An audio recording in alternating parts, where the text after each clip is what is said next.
He hears a voice older than mountains, warm and absolute, asking for help beyond the maps of his world. He answers because he always has, because lives are at stake and he cannot abide a cry for aid unanswered. The mechanism is a ring of light and a seal. The azure flute humming against a glass-smooth ball that never opened, its glyphs now blazing with plate's colors. The cost is spoken plainly. Each breach will take a memory and leave a scent the enemies of souls can track. He chooses anyway. The lattice ignites. The breach tears open above a cathedral hive whose spires scream under green fire. The sky of Eucharis Prime turns to vellum and flame as the whole in reality extrudes a man and a small thunder thing, both wrapped in a faint corona that smells like rain after drought. Vox feet stutter. Auspex returns jitter with static that tastes metallic on the tongue. The thunder thing, Pikachu, lands with claws scoring a bishop's copper halo. The man absorbs the fall with a roll, gloved hand already checking a ring studded with glass plates that look like fossilized light.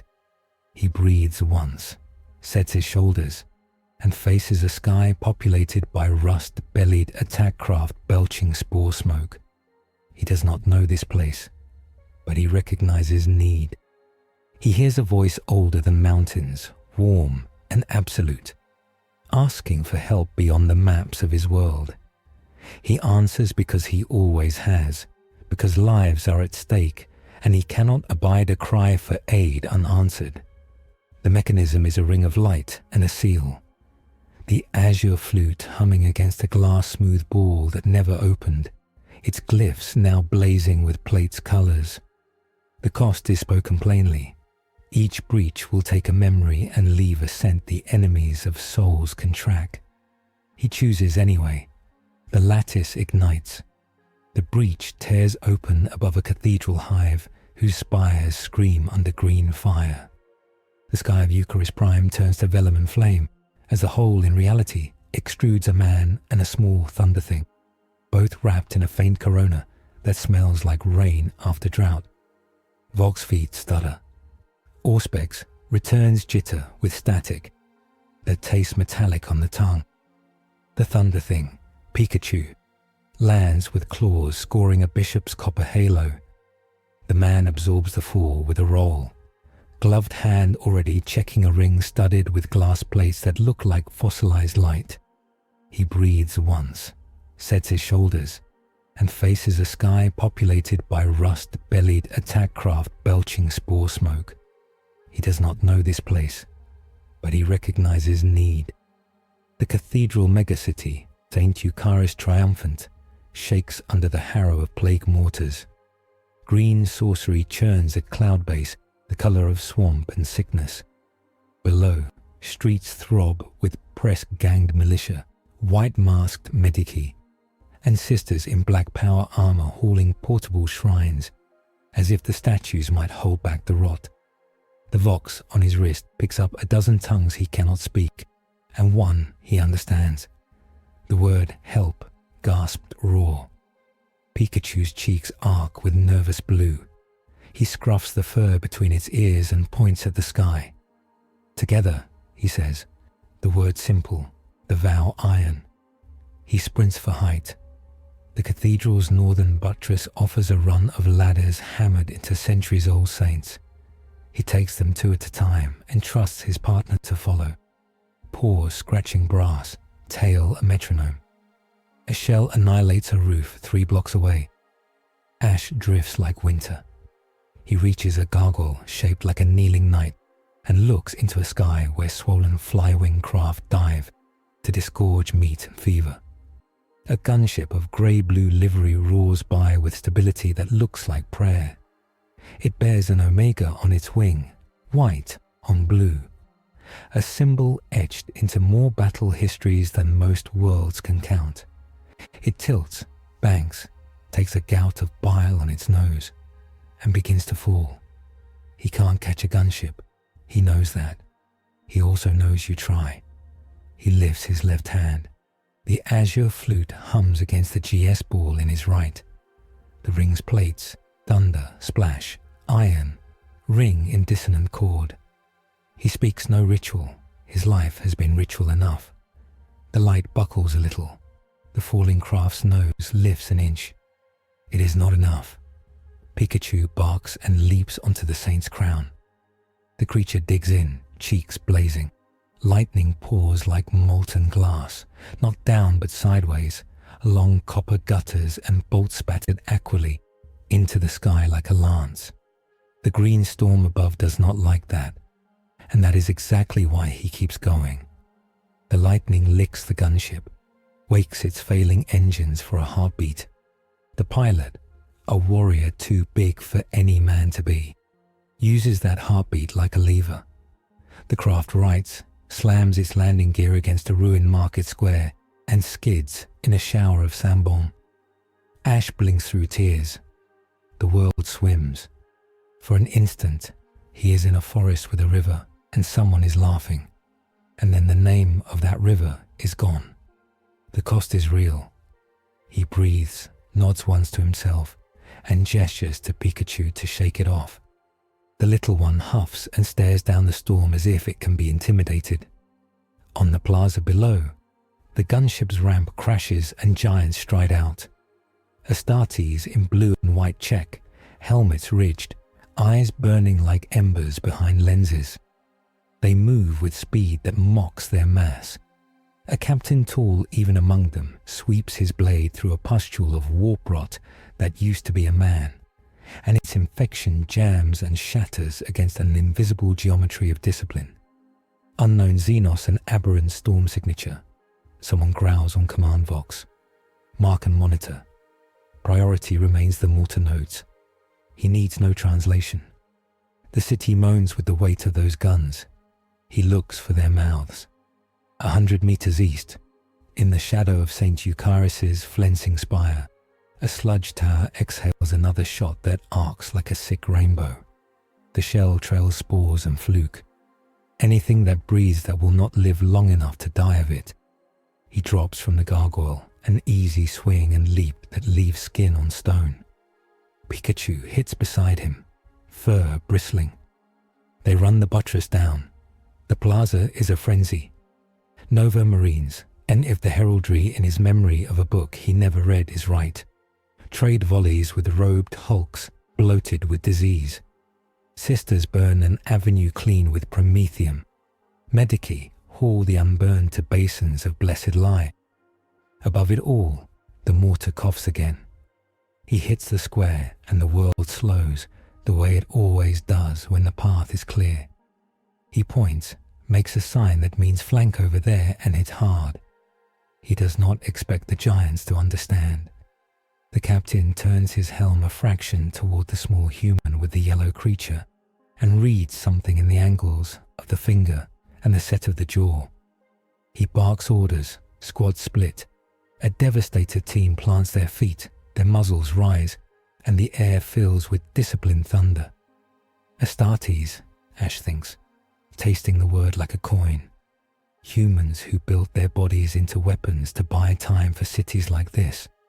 He has met champions before, gym leaders, elite four, men and women whose titles meant weight. These are that, raised to a power, if they are here and still struggling. The thing on this city is worse than it looks. Pikachu, he calls. The creature is already charging. Tail whipping arcs along the cobbles. He slides under a rusted chain, throws himself between a coughing man and a hooded nightmare, and comes up with his palm against pustulant flesh.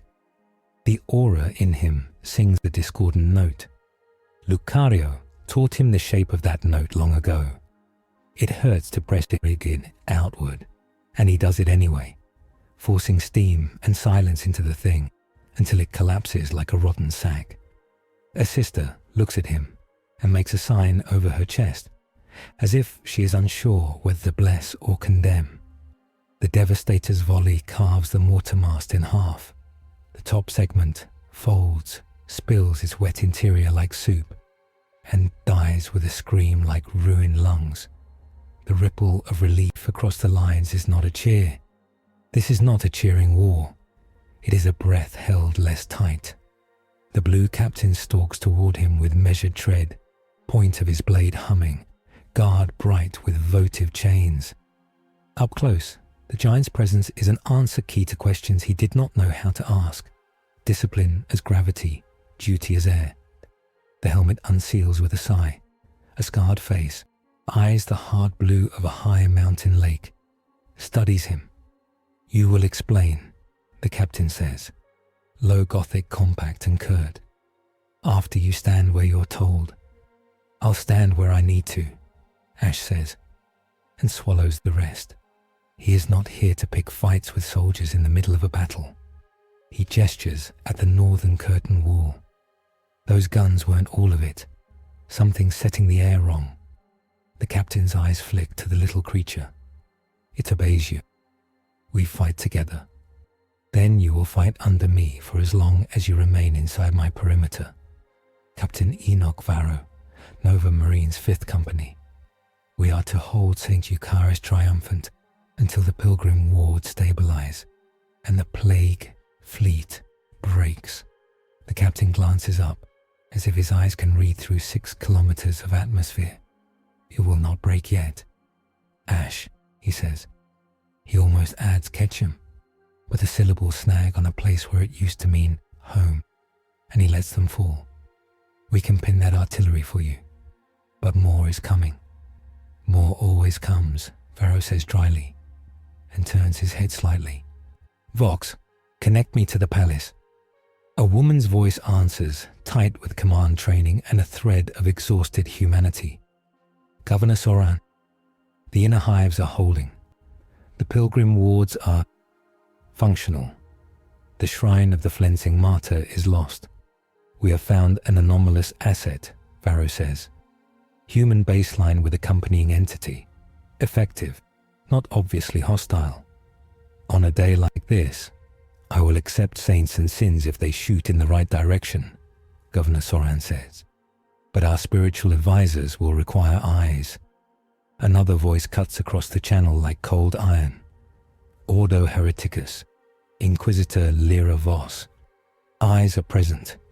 Continue your work, Captain, and keep your pet on a short leash. Not a pet, Ash says, but the Vox does not care about correction. The second mortar node tries to hide behind an argument of ribbed metal and rancid leather. The Nova Marines hit it with contempt and plasma.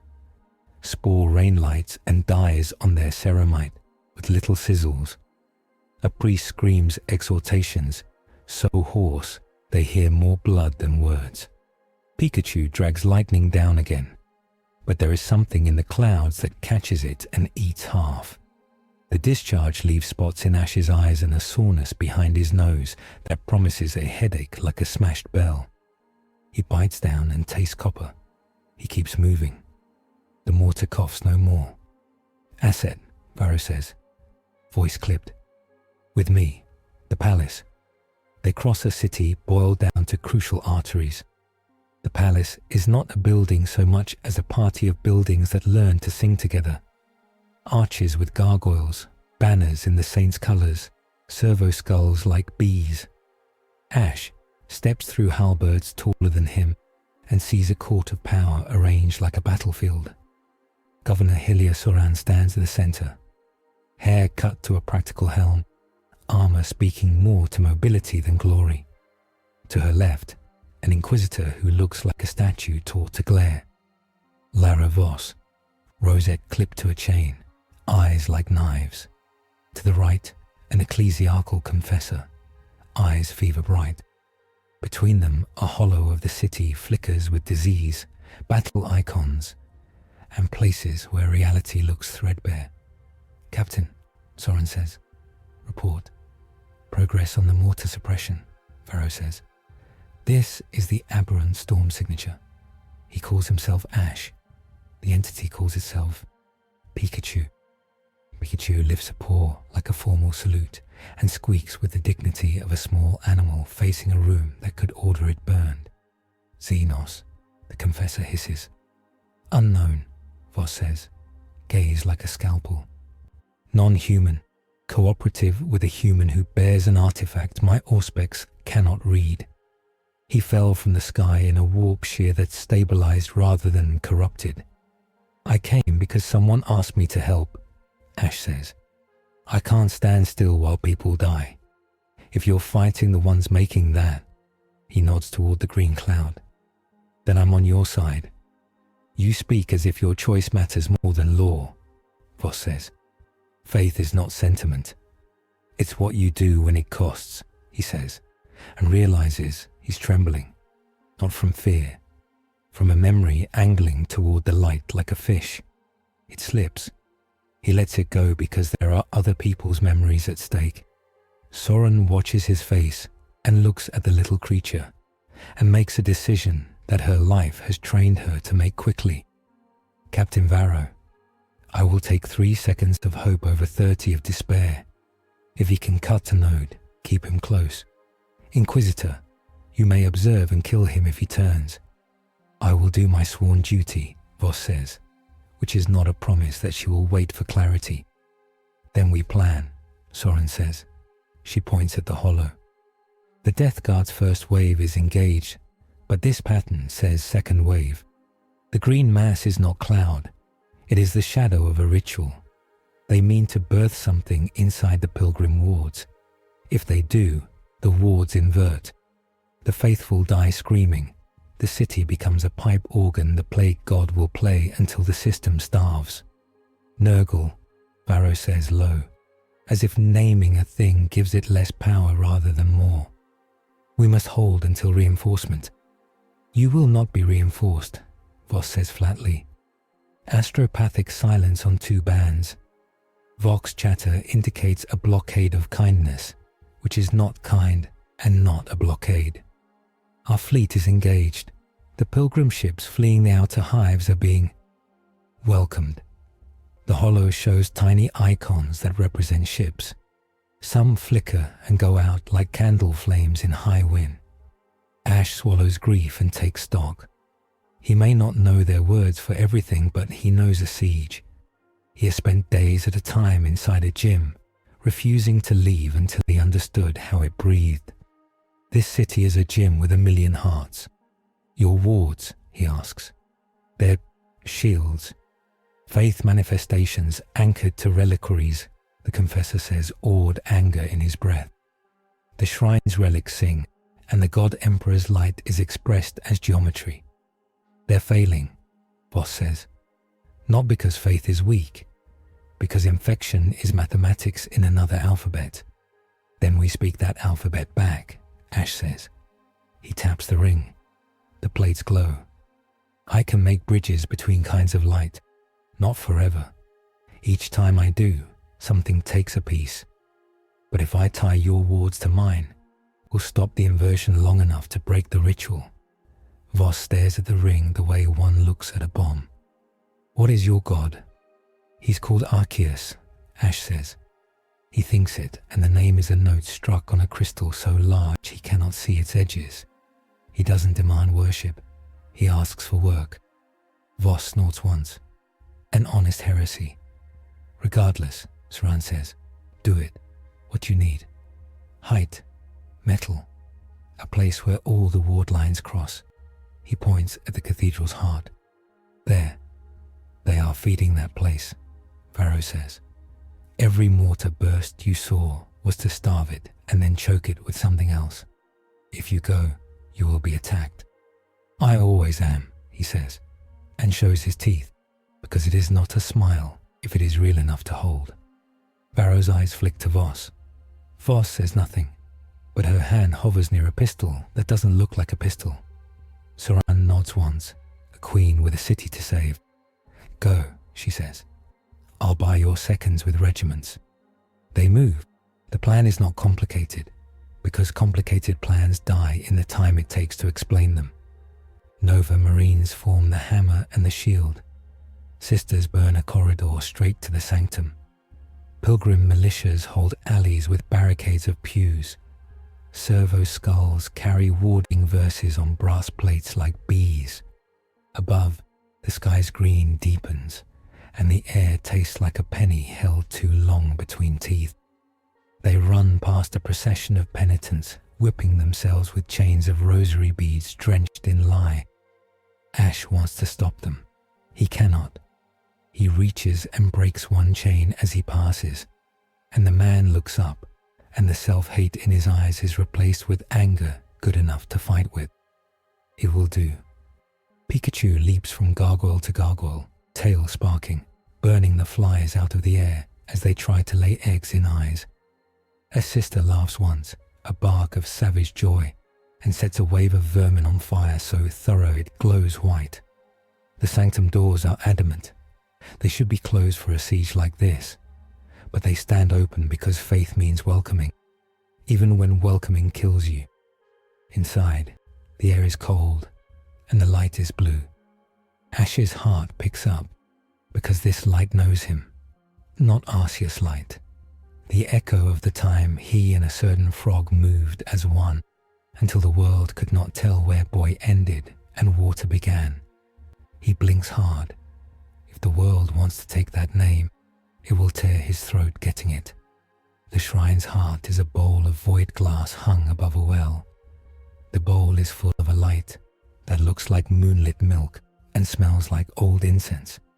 Around it, wards cut into floor and walls shimmer with thin strength. The Death Guard's mathematics drips under the door like cold oil. He climbs the dais, feels Voss's gaze prick him like a thorn, and sets the GS ball into the ring the bowl's rim provides, even though no one designed it that way. He lifts the azure flute to his lips and plays a note he should not remember. The note is not music, it is alignment. The plates flare. The wards wake. Not in a hymn, not with triumph. They wake the way a starving person lifts their head at the scent of broth. The bowl tilts a fraction, catches the light that is not this world's, and stitches it to the geometry of Saint Eucharis' bones. Outside, the green air shudders, loses saturation, tries to retune. The ritual shivers.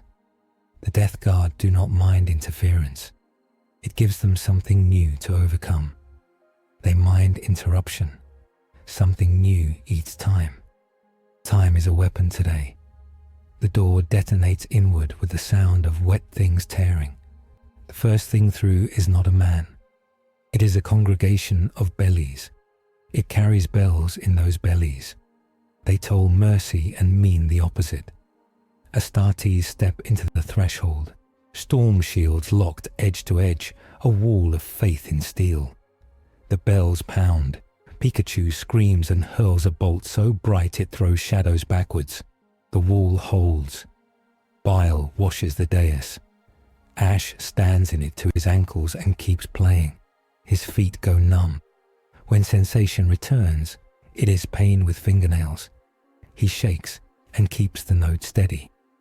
The thing with the bells smashes the wall and sends an Astartes staggering. Voss fires something that isn't really a gun. Whatever she shoots hits the tolling in midair and turns it inside out. The bell tongues choke on their own sound.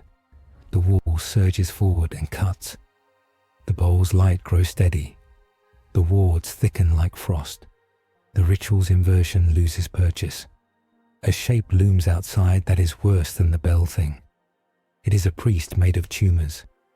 It has a rosary of intestines. It speaks a blessing that makes teeth ache. Varro meets it with blade and oath. The oath is older than this city. The blade knows its work. They cut until cutting is all there is. Pikachu drops to the dais and slams both paws into the rim. The bolt that comes out this time is not clean. It is furious and wrong. It has to be to bite. It bites. The tumor priest staggers. The light in the bowl spills, runs in thin threads across star charts etched into the floor, soaks into altars, and becomes lines you cannot wipe away with bile. The shrine stops being a place waiting to fall and becomes a knot tied in the rope of a world. Ash lowers the flute. The ring stops shaking. The GS ball cools. He staggers. The sanctuary quiets enough to hear 1,000 battles still breaking outside. Governor Soran's voice threads the vox carefully. The wards. Stabilize. We just lost 12 blocks to Bile and reclaimed 16 to Will. Whoever you are, do that again. He nods, breath hitching. He had not planned the first. The second will take more of him than he can spare. Voss steps up onto the dais and looks down at the ring and the ball. Her hand hovers a hair from the artifact like a surgeon's over a choice. Explain. I bridge things, he says, and coughs up a clot of green. Not for free, but nobody gets to break a city because they're better at being cruel than we are at standing together. You speak like a fanatic, Voss says. I speak like someone who has won because the other side never learned what teamwork meant. Voss's lips twitch once, which is not humor but the memory of it. Do not mistake the Imperium for a team. It looks like one today, he says, and the long look she gives him is not a compliment and not a threat. It is a measure. Captain, Voss says into the Vox, escort this asset to the outer reliquaries. If he can tie 3 more nodes, the inversion loses coherence.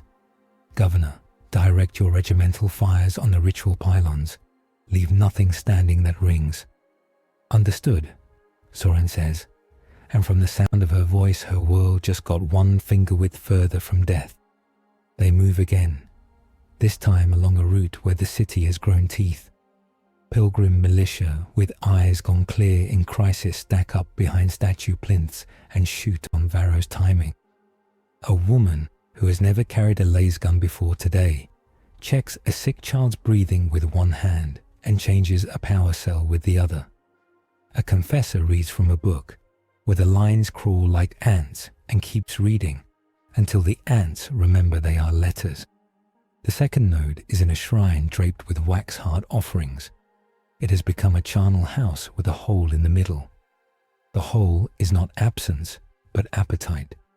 Ash arrives, breath steaming in a room that should be warm, and feels the same wrong algebra at work. He sets the ring and ball. He plays.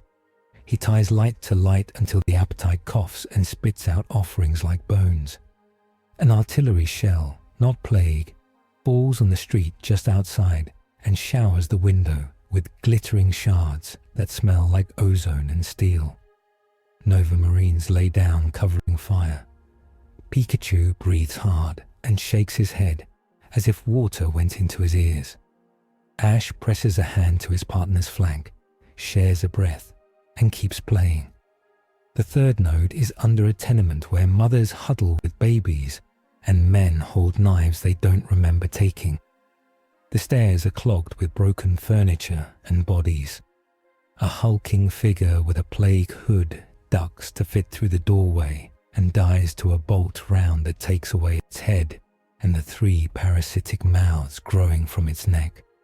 The room is too small for holiness. They make it holy anyway. By the 4th node, the air itself protests. The plates on the ring are hot enough to brand. The ball hums like a creature that does not want to be what it is. Ash hears another set of footsteps behind his own. Lighter, familiar. He turns and sees a blue shadow with a red tongue like a scarf, eyes clear as lake water, moving in him rather than beside him. It is gone when he blinks. The name it would answer to crunches like ice underfoot and melts. The 4th knot ties and holds. The city stops sliding toward an inverse liturgy. The ritual outside begins to wobble, as if someone laughed at the wrong time during its words, which is when the sky divides again, not with plague light, but with iron. A silhouette occludes half the storm. It is too symmetrical to be a thing that crawled out of rot. Its prows carry glyphs that look like sermons written in void fire. It exhales little ships that shimmer like midges and bite like knives. Voss swears, a word that would get a lesser soldier burned at the stake. Thousand Sun Splinter, Sorcerer Craft. The Death Guard invited a friend. Varro's helm turns a fraction. We are to hold. We are to do more than hold, Soran says, and the line carrying her voice goes quieter. If this becomes a two-choir hymn, we die. We need a plan that is more than not dying. Ash looks up at a sky now playing two songs at once and thinks of all the times he fought opponents who brought a trick built, not to beat him but to beat the idea of him.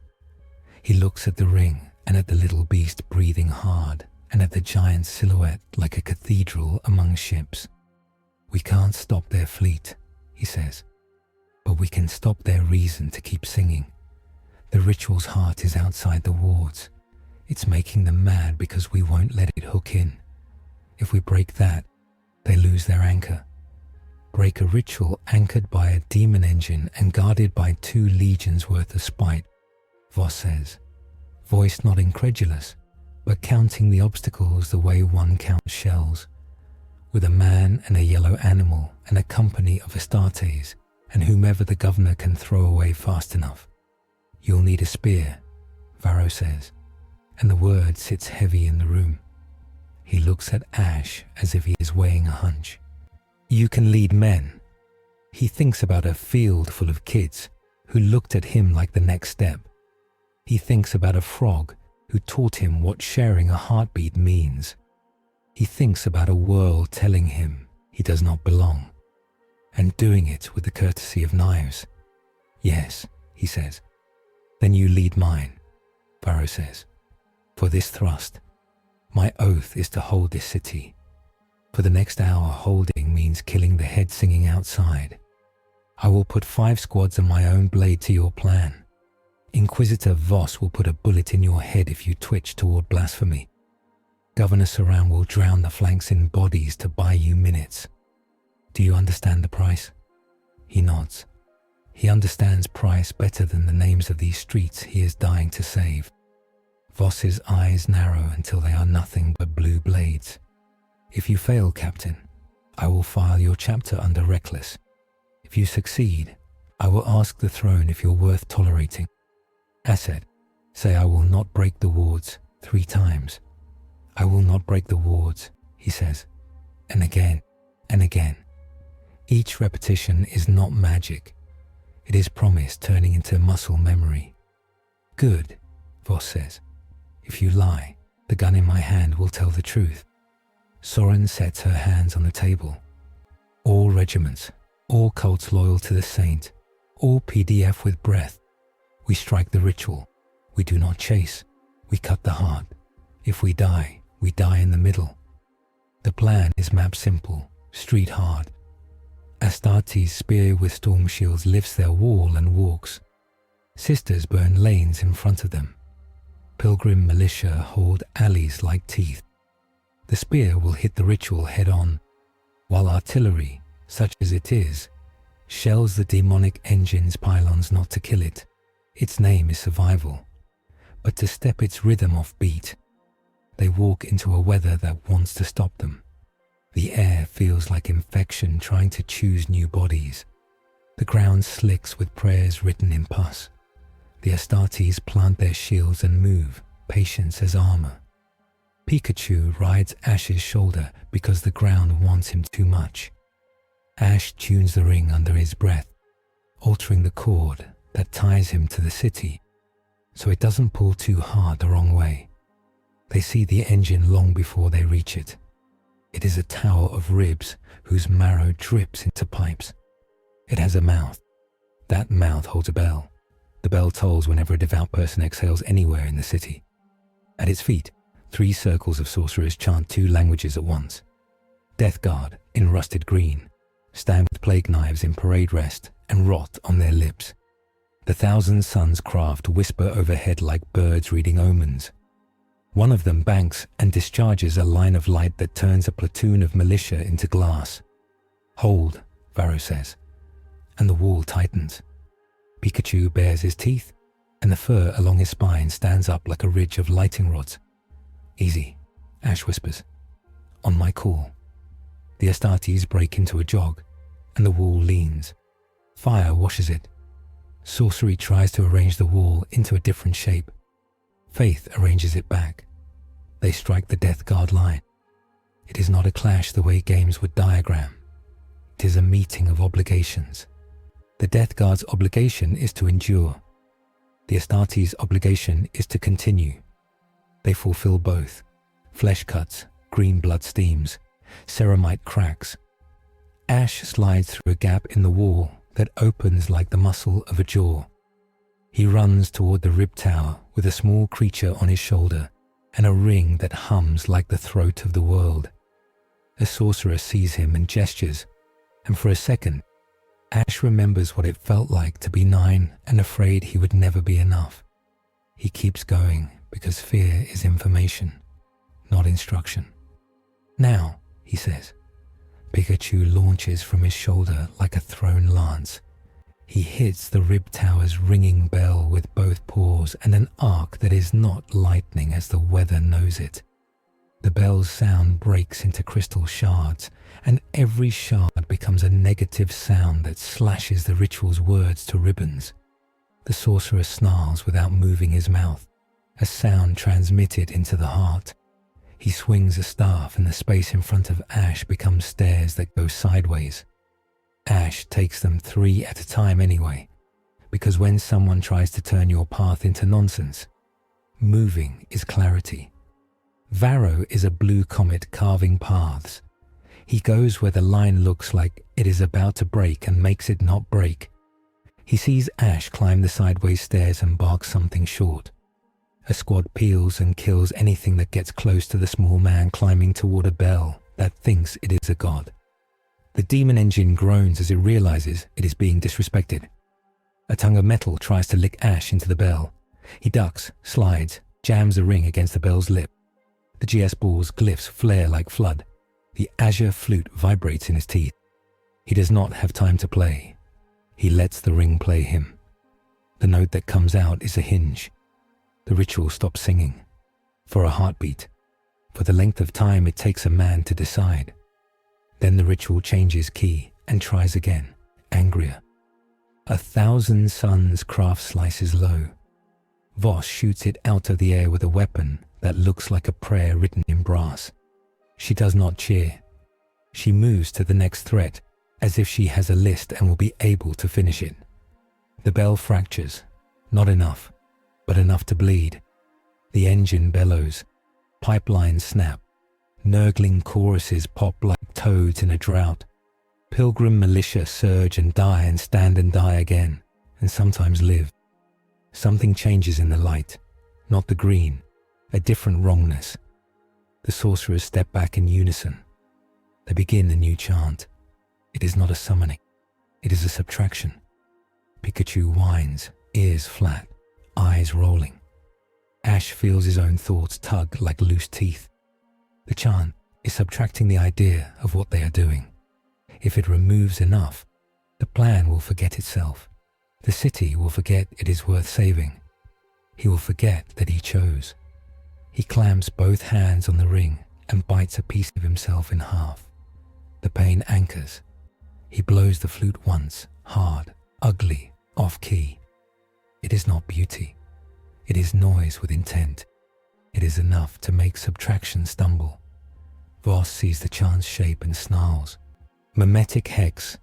Varro, you had better believe in your oaths more than they believe in their rot. We do, Varro says simply, and proves it by standing where a lesser thing would run. The bell shatters. The engine's mouth closes on its own tongue and chews it. Fluid runs backward through the pipes, seeking corners it cannot find. The ritual loses anchor, its geometry collapsing like bad scaffolding. The sky changes pitch. The plague storm recedes a fraction. The sorcerer who subtracted tries to add himself somewhere safer and misplaces an arm. He does not scream. He calculates his odds and keeps chanting. The Death Guard do not run. They step back in formation, protecting the wounded and the sorcerers who are now their treasure. The Nova Marines push until pushing becomes sliding in meat.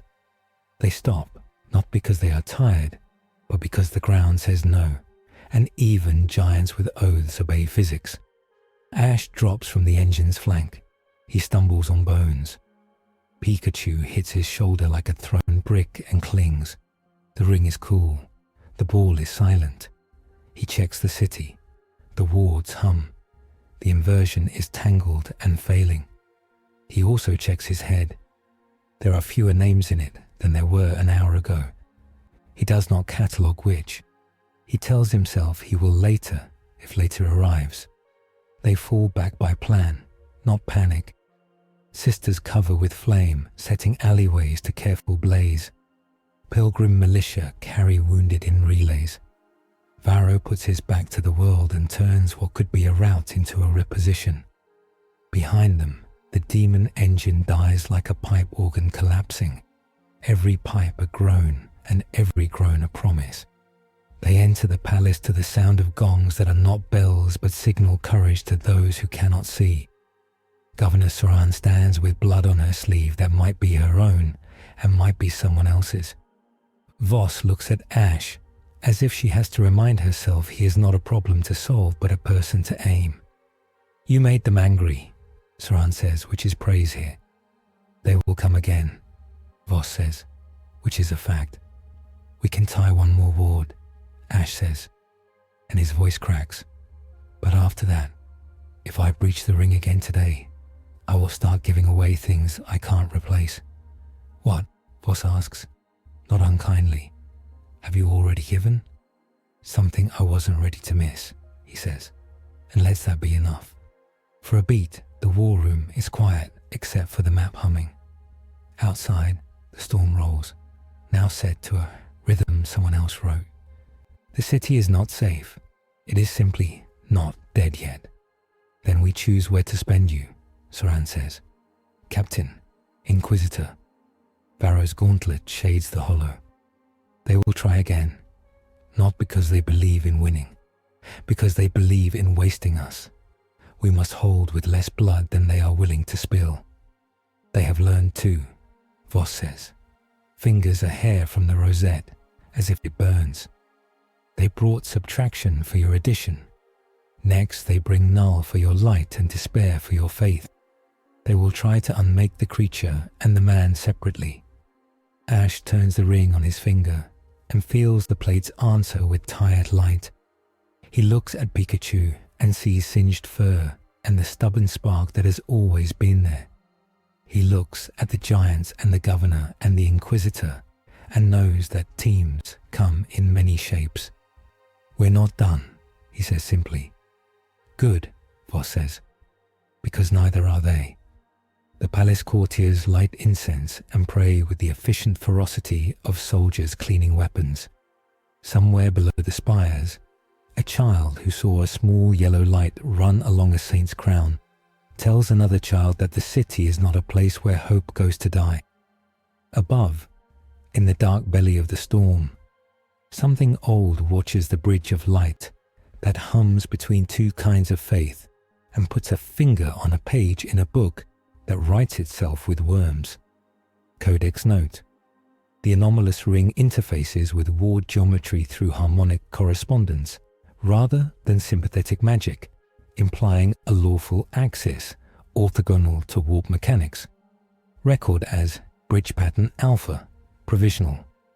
The green thins. The sky bruises rather than bleeds. Thunderheads of metal gather where the plague fleet arcs. Voss taps a rune and the palace's narrow throne emits a smell like hot iron. A robed attendant whispers in her ear and leaves a trace of fear on the air. "Say it," Soran says without looking away from the hollow. "The fleet action worsens," Voss says. "Our pickets bled themselves dry to buy you an hour. They bought you 40 minutes. The enemy's main mass has decided this world is tasty." "Can we evacuate?" Soran asks. It is not a foolish question. It is hope testing its ankle. "No," Voss says. "And if we could, the storm would eat what we send." "Then we hold," Soran says. "And strike," Varro adds. "We proved their ritual can be broken with a spear. They will build a second. We must be ready to break that too." Ash leans a hand on the table. The map's light lines his fingers, highlighting scars he acquired in places that are not this world, but look the same in the light of work done. He looks up when the Vox hisses in a new voice, low and wrong. Little bridge, it says, without moving air. Little light. The garden thanks you for pruning. It grows sweeter where you cut. The room goes colder in ways temperature cannot explain. Voss straightens, a shot loaded, every line of her body a thesis of hatred. Name yourself, she says. The voice laughs, a sound like flies trapped in glass. No, it says. You will learn the name when he does. The Vox dies. The storm frowns. The palace lights flicker and hold. Voss looks at Ash with a gaze that would boil a weaker man. You have brought a predator that reads you like a book. I brought myself, he says quietly. Predators come to meals. Then we starve it, Saran says. And her smile is thin and honest, at least until we have the guns to shoot it in the face. They plan again, faster now because all the pieces know each other. They shift reserves. They set kill zones where the ritual pathways overlap. They send servo skulls with recording lenses into alleys where the plague pools slow, seeking geometry. Ash takes off the ring and sets it on the table. The plates dim. The ball looks like something that was never meant to be made by hands. He rubs the place on his finger where it sat and feels skin that will never be the same again. Pikachu butts his hand, a nudge both reminder and reassurance. He laughs once, soundless, and either a laugh or a sob. It doesn't matter. He puts the ring back on before the ache in his finger cools. Outside, the enemy masses not because it ran out of ideas, but because it has too many and wants to try them all. The spear will move again. The wall will hold again. The green will thicken and thin in a rhythm that looks like a heartbeat when you're drunk. He rolls his shoulders. He breathes. The flute hangs against his sternum like a second pulse. The city hums, not grateful, not pleading. Present. He walks with Captain Varro out into a courtyard, where saints look down with expressions carved so long ago, even the stone has forgotten what they meant. The Astartes form by squads, each a gospel. Pilgrim militia shift weight in boots that will be buried with them if they fall. A sister checks a flamer's pilot light, with the practiced thumb of someone who knows this more intimately than lovers. Varro stands with him at the gate, a last quiet minute before the road takes away simple choices. You do not look like a leader, the captain says. I've never been very good at looking like things, Ash says. Good, Varro says. Instead, be one. He nods. He looks at the sky, at the bruise there, at the way the light mutes in weird places where plague, mathematics hums too loud, and feels the old engine of decision turn in his chest. He does not know what he has forgotten. He knows what he will not. They step. The spear lowers. The world inhales with them. The spear moves like a prayer carried in many throats. Astartes shields lock. Sisters burn lanes. Pilgrim militia flow behind, a thread through bracken. They aim not at the ritual, they already wounded that, but at the Vox Basilica of Saint Auditor, where the city's signal gong is trapped under plague calculus and lies to anyone who listens. The basilica is a tower with ribs of bronze and a spire like a quill driven into the sky. Its bell mouths cough green instead of sound. Gangers with swords where eyes should be ring the steps and clap in time to nothing. Varro's gauntlet rises. The wall leans. Fire catches the steps and rips the clapping apart. Pikachu sparks and snaps vermin out of the air. Ash runs the left flank, counting breath and angles. He tastes metal and mildew and something like regret. A heretic gunner swings a rotary grenade launcher made from altars. Ash doesn't reach him in time, so he reaches the line that passes for his heart. Aura bends. The man's hand jerks. The grenade pops against stone and eats its owner. Ash hates that it works and uses it anyway. He hits the basilica's shadow. The doors are half open. Not because they're welcoming, but because they tried to close and lost. Inside, the vox organs shiver with plague hum. Choir pits hold bodies arranged like punctuation. He climbs the dais and lays palm to bronze. The ring shivers, the plates seek a note. Not lightning, not water, not iron, sound. He pulls the azure flute, breath already hot, and blows one clean tone into the keys. The basilica answers, not with music, with honesty. The plague calculus twists to lie again and finds the truth has a knife waiting. The bell mass hiccups. The spire stops broadcasting despair and starts saying, hold, hold, hold. Outside, PDF squads whose hands shook a moment ago steady. A sister with a broken arm smiles with her mouth only and lays a new wall of fire. A Nurgle champion waddles into the nave with a meat-hook smile and a blessing like slow suffocation. Varro meets him at the steps. Their duel is weight on weight, prayer on prayer. The champion's flail sings disease. Varro's blade sings duty. Duty wins by a hand's width and a foot of steel. The basilica's false gong dies. True signal rises. Governor Soren's command net expands from 12 blocks to 24. Convoys orient. Guns speak in chorus instead of coughs. Ash lowers the flute and feels the taxman move through his head, inventorying. A campfire by a river. A smell that meant home. One more thing placed beyond reach. He flinches, notes it, breathes. Work continues. Pikachu bumps his ankle and says his name in a tone that means present. Ash rubs between the ears and makes that present bigger than the loss, if only for now. The spear withdraws on timetable. The basilica keeps breathing. Outside, the air's green skin thins over a wedge of city and thickens elsewhere in petty revenge. They reach the palace on legs that learn not to tremble. Servitors wheel wounded in neat lines. A choir of children wire their children. Hum a tone that steady hands. Soren stands with her palms flat on the table. The Vox Basilica speaks truth again, she says, voice steadier than her pulse.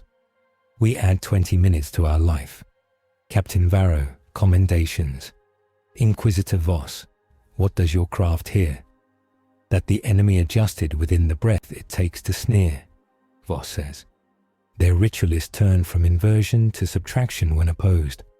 They will not retune to truth forever. They are finding where the bridge man stands. He has the name, Soren says. Use it. Voss looks at Ash, then at the little creature. Ash, you win with connection. They will aim at connection. Nurgle rots the bond. Tzeentch lies to it. Both will test you. Ash nods tired and honest. Then we don't run our plan through a single point. We make more points. We drill squads to work by signal rather than voice.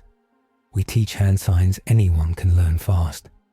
We link ward to ward so a cut line reroutes. Soren's mouth twitches.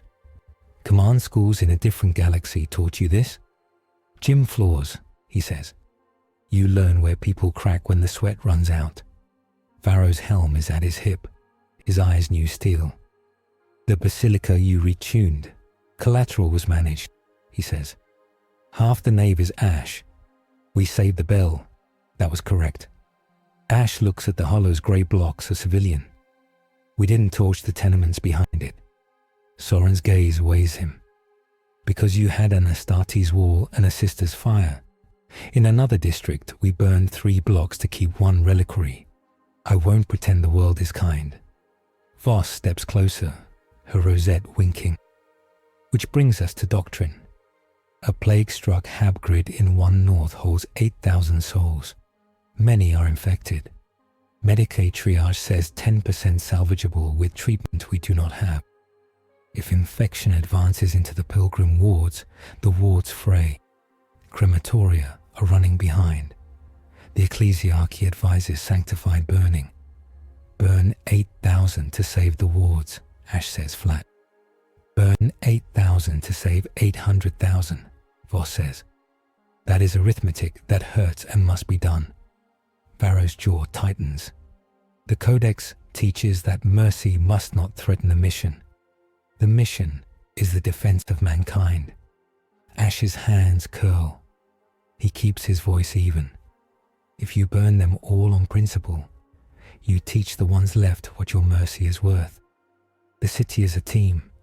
Teams that only punish break. They also die when they refuse to cut a gangrenous limb. Voss says, still man your own argument, if you must. You want to create pockets where humanity sees itself as more than fuel for the guns. You want to save both bodies and meaning. He nods. If we take the hab spine, seal stairwells with foam, and run the evac corridors along the shielded sides, we can move the salvageable out while the wards hold. We need minutes, not hours. We need fire on the outside to keep the plague off the doors. We need the militia to carry without stopping. Collateral, Varro asks. 2 stairwells cut with charges. 2 whole floors, sealed and starved. He swallows. And people in those floors pounding until they stop. I don't like it. It's still better than making a furnace and calling that faith. Soran breathes once, with her eyes closed. We are past liking. Captain, commit 1 squad of spine at the hab. Sister Captain Verina's flamer cadre on the exterior. Inquisitor, sanction the charges. Voss nods. Done. Ash, if you falter, I will not hesitate to light the whole block. I know, he says. If I grab the wrong hand, I expect you to break my fingers. Varro's eyes flick between them. That will be later. Now we do the work. They move. Orders ripple down lines that are truth again. The hab grid in 1 North is a Jenga of tired brick and faith posters. Smoke lies at knee height, thick as soup. Screams come in waves, then stop, then start. Astartes anchor the stairwells. Sisters paint the outside with lines of flame that vermin refuse. Militia run like blood cells, carrying. Medicae triage in doorways with chalk and glass vials and tears they do not have time to shed. Ash steps into a hallway where despair hangs like mold. This way, he says, and doesn't say, please. He points, he crouches. He murmurs to a child whose mother is already a weight. He gives the child's hand to a man whose eyes say, I am not enough, and makes the eyes say, I will be enough for the next 5 minutes. Pikachu rides shoulders, sparks at the mouths of vents where plague tries to crawl. A rat the size of a small dog opens its ribs like a book. Pikachu writes no in it with electricity and moves on. Charge, Voss says over Vox. Stairwell 3. Now. 2 Astartes plant-shaped charges with the care of gardeners. They step back. The charges speak. The stairwell collapses into concrete and fire. Somewhere below, fists begin to pound. Ash closes his eyes for 1 breath, then opens and points again. The evac corridor runs along the shielded side. Foam, blessed chemical both, hisses into seams. Pilgrim militia lock bars. A sister fixes a broken hinge with a prayer and a kick that would fell a door in a starship. They clear 2 floors. The 3rd fights back. A man with pox lesions has a knife. He lunges at a medici. Ash catches his wrist and feels the heat and the wrongness. He thinks, this is not him. He does not make himself believe it. He believes it.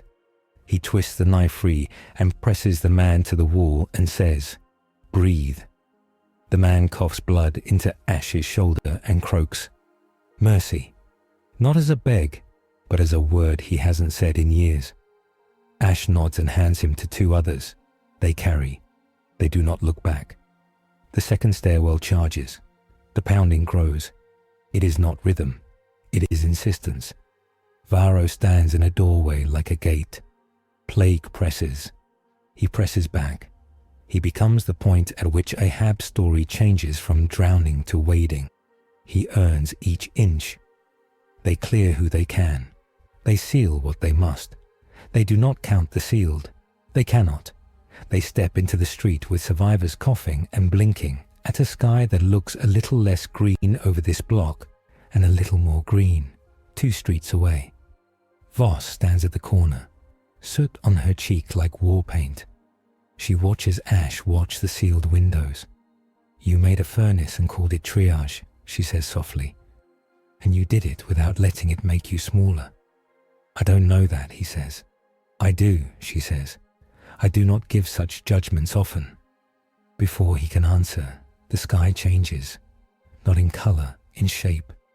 The green swirls organize, as if something just wrote with a tidy hand over a messy script. Varro's helm locks. Contact. New signatures. The first rubric Marines step onto rooftops like statues learning to walk. Blue and gold. Scarab sigils. Auto senses that glow like empty eyes in gilded sockets. Between them float discs, carrying men in lacquered armor with helms like jackal heads. A voice rides the wind without touching Vox. "Bridgeman," it says. "You break hymns with a whistle. I break bonds with a word. Let us write a city together." Voss's jaw tightens. 1,000 suns. Thinch's librarians. Ash feels Pikachu's fur stand all at once. Power thickens in the air, not like pressure, but like grammar. Words shift meanings. Angles try to become curves. Rubric Marines level their bolters and fire shells that carry ideograms. Each impact writes a suggestion on the world. Be apart. Be alone. Be uncertain. A sister behind Ash hesitates on a step and loses the rhythm of the corridor. Someone behind her trips. The line buckles. Varro plugs the gap with his body and a shield that decides to be a wall. Disc sorcerers begin a chant. It is a subtraction again, but cleaner, colder. It aims at names. Ash's tongue fumbles on Pikachu. He forces the syllables back into place. He turns the ring. The plates answer with a light that sticks. He blows the flute once, not music, but a signal. Hold this name. The ward lines catch and carry. The militiamen around him remember who they are supposed to stand next to. A new sensation bites. Not heat, not cold, absence. The air around a thin group of hooded figures in grey turns wrong. Sounds dull. Color loses saturation. The ring's light dims near them. Blanks, Voss hisses. Null choir. Rubric Marines in 2 ranks around the blanks hold their guns like banners. The blanks' faces are veils. Their presence makes the flute thud in Ash's hand like a heart missing beat. A disc swoops low. The man on it wears lapis and gold. His helm's crest curls like a question mark. He doesn't point to threaten. He points to demonstrate. He speaks one word. Between. The ground under Ash's feet thinks for a second it is 2 floors overlapped. His left foot ignores his right. He stumbles into a wall that isn't there. Pikachu snarls, arcs bright, and the arc snaps short when it nears the null choir, as if a hand closed around it. Ash lunges out of the null shadow, and the ring's light returns, ragged. He blows a harsh note. It catches militia hands, links them elbow to elbow.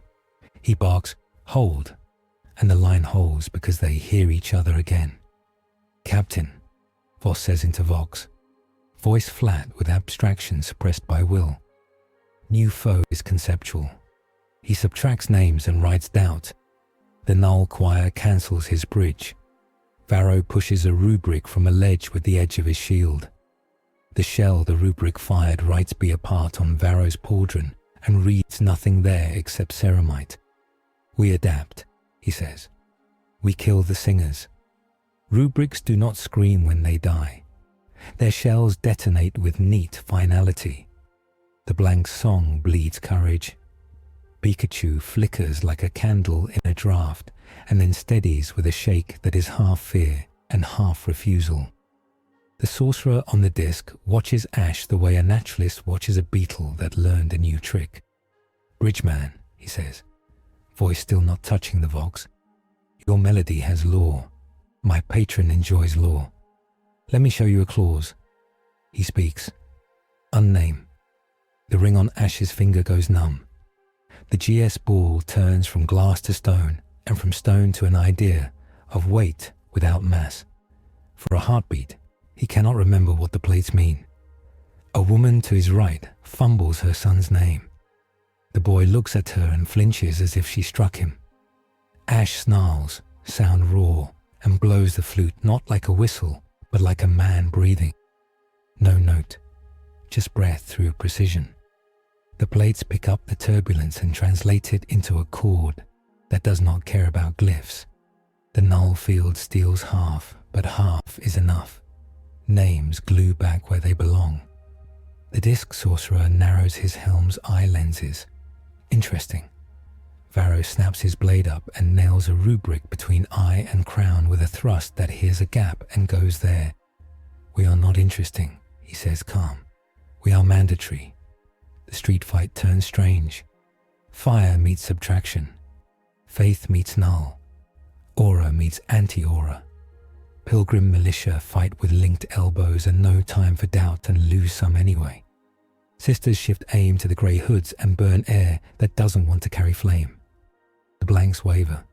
One falls, choking, not because flame touched her, but because the world insisted on heat, and she could not insist back hard enough. The disc sorcerer gestures, and a rubric shell writes alone at Pikachu. The little creature's ears flatten. He squeaks once, small and scared. Ash scoops him mid-stride, tucking him against his chest, puts his back against a wall, and says into fur, "We're us." He tastes blood. He doesn't know if it's his. Varro angles the wall, turns the street into an L. The rubrics can't read. Voss fires a prayer that is a bullet through two blanks at once. Their null dies as if it was a light bulb. The remaining rubrics step back in formation without urgency. The disc sorcerer tilts his head, a thoughtful predator. "Bridgeman," he says, "I am Menes Kotep. Remember me while you can." He speaks a last word that makes the street forget a detail on purpose. When Ash blinks, the blue gold squad is already 6 roofs away. He tries to track, and the part of his head that houses direction slurs in complaint. He presses brow to Pikachu's head. "Power scaling interlude," he murmurs. Not to the room, but to himself. The way he used to narrate strategies alone on a bike. This enemy isn't just power, it's rules. Our bridge works by harmonizing names between systems. The ring uses law to talk to faith. Zinch writes new meanings. He can unname links and make a bridge land nowhere. The null choir is a hole that eats aura. Near it, we are less us. Nurgle adds metaphysical toxins, coating trust so it slides. Together, they can make us forget the move before we make it. He breathes. Voss hears enough to nod once. "Then we add redundancy," she says, "and kill their math teachers." The fight ebbs because neither side can escalate without showing their hand too early. Varro marks lines. Here we hold. There we let them have the husk and keep the heart. Soren shifts reserves without making it look like she has any to shift. Voss marks where Null stood and what died first near them. Back in the palace, the War Council feels like triage in a room with better lighting. The hollow shows blue and green and new slashes of lapis where 1,000 suns alight. Soren balances maps and names. "We bought our people time," she says. "We kept the wards thick over the cathedral heart and 2 reliquaries. We opened communications and rescued part of One North. We now face 2 choirs, as predicted. Our first victory stands. It stands because we took control of Signal and we set the terms of one fight," Voss says. "He," she nods at Ash, "was the lever. The lever is not infinite." Varro wipes his blade with a cloth that comes away green. "He is one of mine for the spear," he says without asking anyone if that is allowed. Voss raises an eyebrow, not objection, not assent. Soran watches them both, as if watching weather for lightning. Ash rolls the ring on his finger, feeling for hairline cracks in himself. The null choir hurts us worst when we bunch, and when we rely on aura to pull too much weight, he says. We need units drilled to hold with no names. Think hand signs, think color plates, think beats instead of words. We have beats, Soran says. Every regiment has marching cadences. The basilica carries them now. We can teach the city to walk to the same drum. We can peel something back with that. Voss sketches with a gloved finger in the air. We also need a doctrine for mercy that does not break lines, she says. And her eyes mean, say it out loud. Steelman me, Ash. If you favor rescue, what do you do when rescue cannot be guaranteed? He answers without flinching. You prioritize children and skilled Medicaid. You mark doors with clear icons for those who cannot run. You leave the caches of water and sealed food with simple instructions. You circle back in hours, not days. You tell truth. Rescue may not come. You teach everyone who can walk to carry someone who cannot. You risk more carriers, she says, not cruelly. I risk making the next block worth saving, he says. If the city sees itself as an object to be saved, it stays soft. If it sees itself as part of the saving, it gets hard where it needs. Varro grunts, approval the size of a mountain. That aligns with the codex as I read it, he says. A citizen trained is a wall with a will. Soran's mouth sets. We will put out an order. Every block captain will receive symbols for triage and carry. Every militia will teach hand signs and beats. We will not be elegant. We will be enough. A Vox aide flinches as a new tone threads the room. It is exactly the tone an adult uses to call a child home for the last time. Voss's head snaps up. Astropathic whisper, she says. Scrambled. The enemy tries to cut. A servo skull bearing blessed parchment flits to her shoulder. It projects a tiny slice of void. Ships writhe in that slice like minnows in a hot pan. Something vast turns a turret and smiles with its barrels. Fleet situation, Soran asks. Worse, Voss says, but not terminal.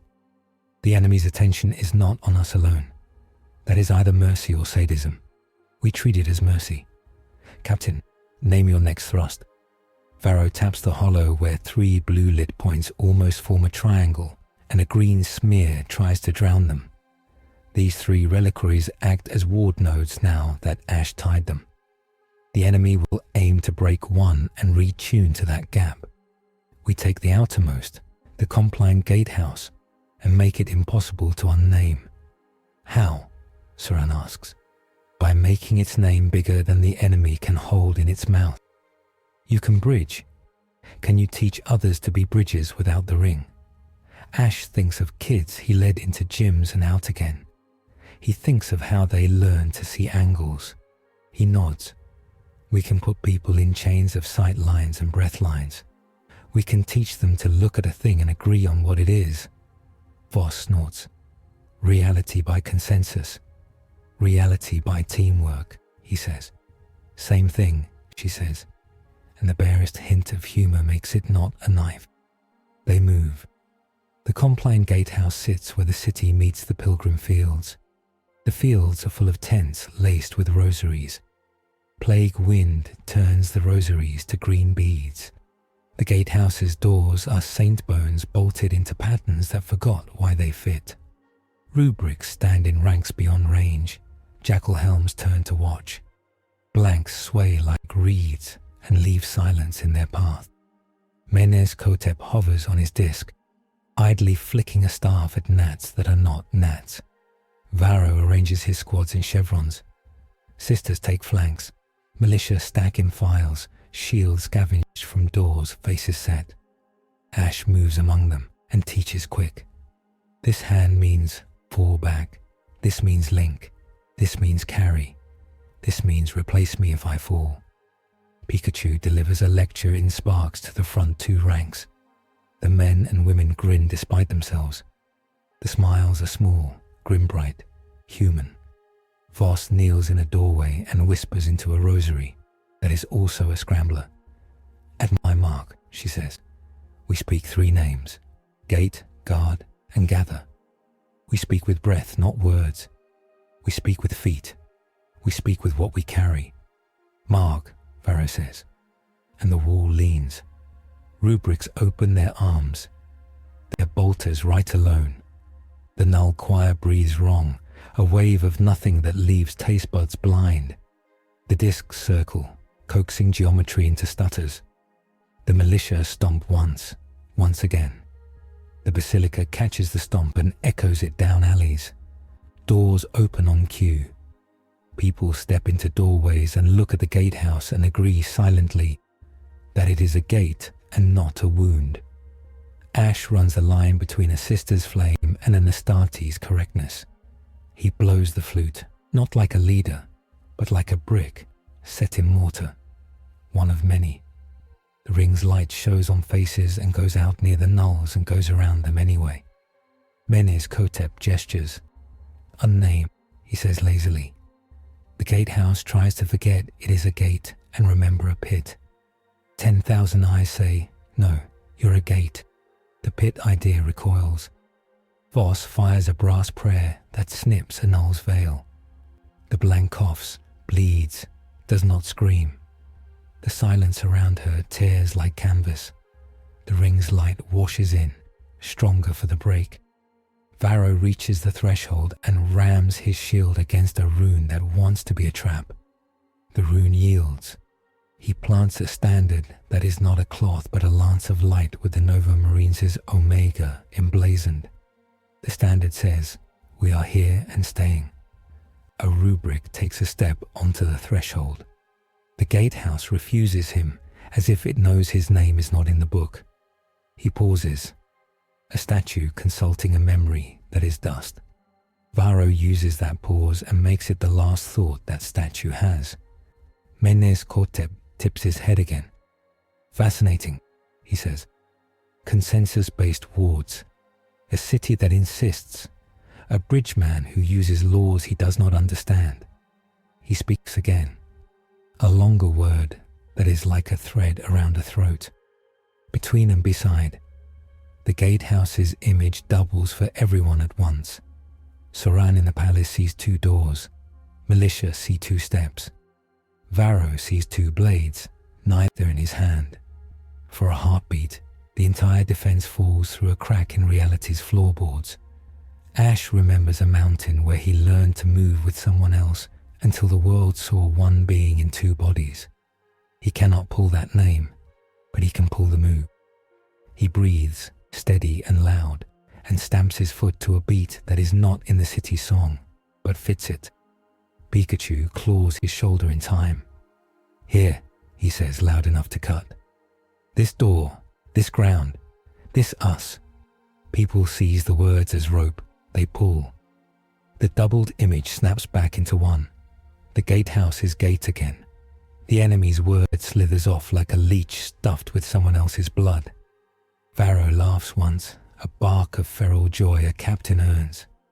"Push," he says, and the wall listens. Sisters lay down a carpet of burning pestilence. The militia march through smoke with shields up and back straight. A sister captain chants a litany that borrowed 3 lines from the basilica's honest gong, and the sound refuses to lose. Menes Kotep grows serious. He draws a circle in air and sets a rubric within it. The circle becomes a lens. He says alone in a language that predates metal. The rubric inside moves with perfect inevitability toward Ash. As Ash meets inevitability like a wave break. He drops, rolls under a shot that writes a part in a wall where it will not be read, comes up with the ring turned to iron and not to light, and drives the rim into the rubric's knee. Iron answers. The knee remembers that it is a hinge, not a principle, and breaks. A blank reaches, her field washing out Ash's edge. Pikachu hisses and strikes not at her, but at her shadow. where the null cannot form fully. The bolt takes a toe off her presence. Enough. The ring wakes again. New doctrine, Boss says crisp. Ash draws nulls to reveal shadows. Sisters burn the shadows. Astartes break the statues. Militia carry the human. Copy, Varro says, and cuts a rubric from heel to helm because it is in his way. They drive the 1,000 suns off the threshold. They do not rout them. Blue ranks step back in good order. Menes Koteb regards the gatehouse and the bridgeman and the stubborn little creature, and lifts his staff in a salute not friendly. The discs whirl and leave. The blanks shepherd rubrics like shepherds of empty men. The gatehouse holds. Its name is bigger than it was when the fight started. The wards tied to it hum clean. Soran exhales a breath she forgot she was holding. Ash leans both hands on his knees and tries to stand straight. The taxman in his head marks off not places now, but faces. He cannot pull a name for a rival he loved like a brother. He refuses to be less. Pikachu scrambles up and headbutts his jaw.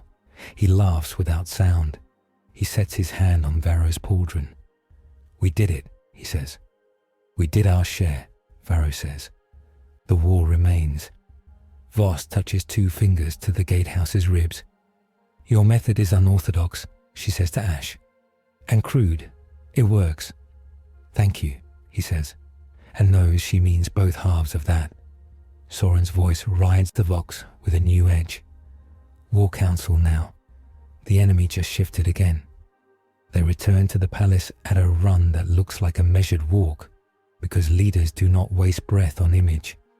The hollow is a stained glass wound. Green, blue, lapis, black, where things stop. Soren points at a smear of wrong colour moving toward the cathedral heart. They're massing nulls, she says. Not in 1s and 3s. In a choir. They mean to walk straight into the saints' bones and make the wards forget themselves. Voss's lips go thin. They found the tax you pay, she says to Ash. They will make you spend it fast. Varro rolls his shoulder and a tendon pops like a snapped line. Then we thin the choir before they sing. Soren looks at the clock that is not a clock, but a list of tasks and their durations. I cannot spare more thick units from the western line. We have 1 spear. We have 1 bridge. We have a city that learned to stomp together. We spend those. Ash stares at the map until it becomes streets he can walk. We split the spear into blades, he says. 3 prongs. 1 goes high, rooftops and gargoyles to pick null eyes. 1 hugs walls, alley to alley, to cut the choir's feet. 1 stays in the middle with shields and beats. Who leads high? Varro asks. A sister who knows roofs and fire. Verena, Ash says, the name finding his mouth as if it has always been his to say. Who leads low? Varro asks. Me, Ash says. We're louder where the sound dies. Unacceptable, Voss says. If you fall, the bridge falls. You lead the center. He almost argues. He sees the lines of her thought. If center loses cohesion, everything else collapses, and nods. Then give me someone who hears the ground talk. Varro smiles like rocks grinding. Brother Sergeant Focus, he says. He hears cracks in stone before they open. He will eat alleys. Done, Soran says. Move. They move. The city moves with them, stomp after stomp. A heartbeat of concrete and will. The basilica's clean gong rides and rides. People in kitchens tap knives on pots in time without knowing why it steadies them. The null choir comes in grey robes and silence, flanked by rubrics and hummed by discs. They do not hurry. They are the absence of urgency. They step into the pilgrim field where rosary beads burned into glass. Verena's roof prong drifts along cornices and ledges. Her flamers are bottles of sun in hands that know where shadow grows. She points down at a grey veil. Fire hesitates, then decides the veil counts as air and carries heat. A blank coughs and stumbles. Rubrics shift to cover. Verena smiles with teeth. Again, she says. Focuses. Alley prong moves like a tide in gutters. He hears where cobbles are loose and where plagues seep deepest. He plants charges where null footsteps will go, not where they are. The charges blow with unspectacular puffs that turn footing into honesty. Blanks fall. Rubrics notice late. Focus does not get noticed at all. Ash's center prong lifts shield shoulder to shoulder and walks. He keeps the beat in his teeth. Pikachu rides the rim of a storm shield, tail tapping time. The ring's light is a lance in the middle, not because it is bright, but because it says, "We insist." Meneskotep watches from a disc, a man reading a line of text that refuses to be as clever as he is. "Bridgeman," he calls, voice riding MTA or. "Your courage is a pleasant spice. It will not be enough." He says unname and between and beside and alone, in variations that tried not to repeat. The city answers with one word that is not a word but a footstep. The footsteps say, "Together." The null choir comes within 50 meters of the cathedral heart. The wards quiver like glass in a gale. Voss fires again and again, and her bullets write sentences on the air that become holes in veils. Verena's fire paints lines the null's refuse, and the refusal costs them shape. Focus blows a culvert at the moment the blanks step over it and watches them fall into a verdict he wrote with powder. He moves on without staying to collect his argument. Ash sees the place where the choir is thickest and the beat risks slipping. He breathes and steps in, pouring the ring's light, not as flood, but as glue into every elbow and spared glance and shared weight and wordless yes. He doesn't try to be a hero. He tries to be a piece that makes other pieces fit. Meneskotep sighs. "Very well," he says. "Let us brick the bridge." He gestures. A rubric steps forward, with a staff topped by a vial of something like night. The rubric smashes it on the cobbles. The night spills without spreading. It stays night-sized. Anything it touches forgets that it can be touched. The front rank's shield edge scrapes the night and goes numb. Ash feels the ring's light dim a finger width. Pikachu's ears twitch and flatten. The beat stutters. Ash doesn't fight the night head-on. He steps back and to the side and lets the beat flow around, switching count on the fly. "Left foot," he shouts. "Left, left, left." They shuffle, and the night misses more of them. A sister throws a vial of blessed lie into it. The night hisses. It does not go away. It shrinks. Voss angles a brass prayer to graze it. The night retreats a little more, as if insulted. "Catalogue that," she says. "Soap and sacrament." Pikachu stares at the night and decides he hates it personally. He snarls and flicks a tiny bolt at the edge where it met stone. The bolt eats nothing, but the night flinches from the attention.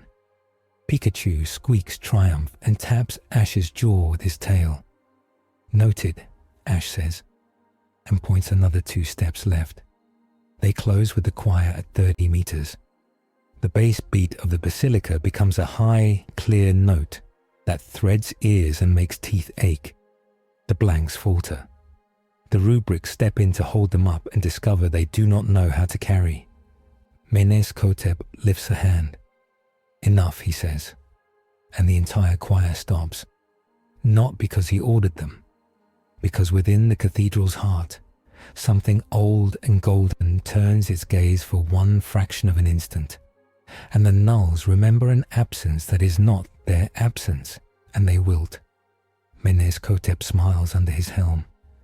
"A hand from on high," he says. "So this world wants you." Voss bares her teeth. "It already has us." He bows minutely and withdraws, disciplined, unpanicked, annoyed, not at defeat, but at the interruption of an experiment. The rubrics move like tide. The blanks backpedal, their silence trailing like smoke. The choir breaks. The cathedral keeps its name. Ash puts his hand to the stones and feels them hum. Not with magic, with people. He lets the ring's light fade and stands very still until the world stops leaning. Soren's vox is rough with smoke and relief. "We hold," she says to the city, and the city hears. Ash turns to Voss. "He will try again," he says. "Yes," she says. "He will come closer to you when he does." "Good," Barrow says. "He will be easier to cut." Voss gives him a look that might, in a different century, be fond. "Captain, not everything is solved by putting your sword in it." "I am aware," Varro says, "but admit that it improves many things." They breathe in the courtyard, while runners carry ammunition and water that tastes of copper and blessing. A child looks up at Ash with enormous eyes and says, "Are you a saint?" "No," he says, and wants to laugh and cry and sleep. "I'm part of a team." The child nods solemnly, as if this is what saints say when they are trying not to be saints. Pikachu winks, which ruins the solemnity and saves the moment. Night edges toward the city not because the sun fails, it is behind the storm, but because the storm loses patience for bright. Lanterns bloom, incense smokes. Pilgrim militia sharpen knives with more care than would-be killers usually afford. They convene again in the palace, where the air has the sacred stink of too many bodies trying to do right in too little space. The hollow is a mosaic of threat and hope. Soren counts resources like a miser. "We have less promethium than this afternoon," she says. "We have more people who understand their own legs. The basilica holds. The gatehouse holds. The compline holds. We are missing 3 veteran squads from 3 West. Mortuaries," Voss says. "They refused to leave the bodies. I gave them an order. They told me to arrest them. I chose not to spend bullets on that doctrine today." Varro snorts, then stifles it. "We will retrieve them when we can, or we will name the mortuaries as sancta and let them stand until we can." Ash leans on the table. "Menes Kotep is the smart one," he says. "He's the knife that cuts what we can't see. We need a way to make him stop cutting." "Trap," Varro says immediately. "Lure him to attack a node that isn't." "Bait," Voss says. "Something he wants to read." Soren watches Ash. "You," she says, "are the thing he wants to read." Ash nods. "Make me bait. Make me loud in a way he can't ignore. And put me somewhere you already reinforced and turned into something more than a place. If he comes, you hit him from 3 directions that cancel his tricks. One with soap and sacrament. One with footwork and beats. One with a blade where he does not expect it." "Soap and sacrament," Voss says, savouring the absurdity. "In my official report, I will call it caustic sanctification." Varro hides a smile. "Where do you want him?" he asks. Ash looks at the map and points at a little square of nothing between 3 somethings. "Here, the old aqueduct. The saint whose bones made the gatehouse prayed there. The basilica rings through it. The compline's chants echo in it. It's a hinge. We bring him to a hinge." Soren nods. "He will come if we hum loud enough." Voss lays 3 little brass circles on the map. "I will put these ahead of him. They are not bombs. They are mirrors that reflect prayers in frequencies Tzinch finds tedious. He will either come faster to break them or slow to think and give us time to set the hook." Varro taps a gauntlet on the table. "This is a good plan that will almost work," he says, which in Astartes means acceptable. They set it in motion. The city learns a new beat. The basilica pings like a lighthouse. The compline sends a range of plain chant that turns edges where the nulls would have enjoyed them into inconvenient curves. Women in aprons sling lie in buckets that wear sigils now. Children count steps in streets, and their counting carries. Ash stands in the old aqueduct under a sky that likes him less now that he made it choose. The aqueduct is a barrel of brick that hums when you talk. He does not talk. He breathes and lets the ring blink the way a lure blinks. Pikachu sits on the rim and glares into the dark. He has not forgotten the night that tried to be a puddle. He has taken it as a personal insult. He remembers insults better than names. Varro waits in the spillway with 5 giants and patience. Voss kneels in a shadow that hates her, and she hates it back. Focus is somewhere he cannot be, and will be on time. Verena crouches above a culvert with a flamer and 3 cans of sanctified lye she calls soap grenades, now that she knows it gets under Voss's skin. Menes Kotep arrives as if he were always there, and the world simply learned to notice. He rides a disc and 5 rubrics form a cord around him. 2 blanks sway behind them, thin as hunger. He pauses at the aqueduct's lip and looks down at the man who stands like bait and is. A trap, he says pleasantly. I am not a fool. No, Ash says. You're curious. Also that, he says, and smiles where Ash cannot see it but hears it in the voice. You bridge. Bridges are made to be crossed. He raises his staff. The air tightens. The ring tightens. The basilica's clean tone becomes a thread. The compliance chant dips and swells. The aqueduct hums louder and then stops humming, as if waiting for a cue. Ash gives it one. He steps forward and blows the flute. Not a pulling note or a binding one. A call and response. The aqueduct picks it up and throws it back different. Menes Kotep turns his head, curious despite himself. Varro steps from the spillway with his shield up. Voss's mirrors flare as if offended, reflecting not light but insistence. Focus's charge pops under a blank and turns her step into a gesture without a place to land. Menes Kotep says, between, and the aqueduct tries to be 2 places and fails the way a stubborn thing fails. It refuses. Voss's brass mirrors echo the refusal. Verena drops a soap grenade that splashes where a null tries to breathe, and the null decides to breathe later. Ash does not try to out-clever Tzeentch. He does the simple thing harder. He breathes, he stamps, he names. He does not play music. He plays work. Pikachu chimes electricity into mortar lines. Rubrics step forward like chess pieces. Varro meets the first and cuts his geometry. The second plants its feet and writes alone on a line of militia that isn't here because this is an elite ambush. And the word goes looking and finds Ash and tries to stick. He turns and lets it see his back, and his back says, team, and the word slides and dies. Menes Kotep watches 3 moves ahead and 4 sideways. He flicks his staff, and the ring on Ash's finger heats enough to burn flesh. Ash keeps breathing. The ring is part of him now. If it burns, he will carry the scar. Blanks push their silence into the aqueduct. The basilica's tone frays. The complain's chant loses a syllable. Voss hisses a curse so old it has dust on it, and fires a prayer shot that lands a hand's width off and still steals a veil. Menes Kotep tires, not of the fight, but of the experiment's slowness. He draws a sigil in the air that tastes like sour fruit and says, forget. Ash sees the lines in his head rearrange. The move he is about to make drops off the edge of a shelf. He reaches for it and feels empty air. He reaches again. Pikachu slaps his cheek with a paw and yells. It is not a word. It is presence, loud and rude and true.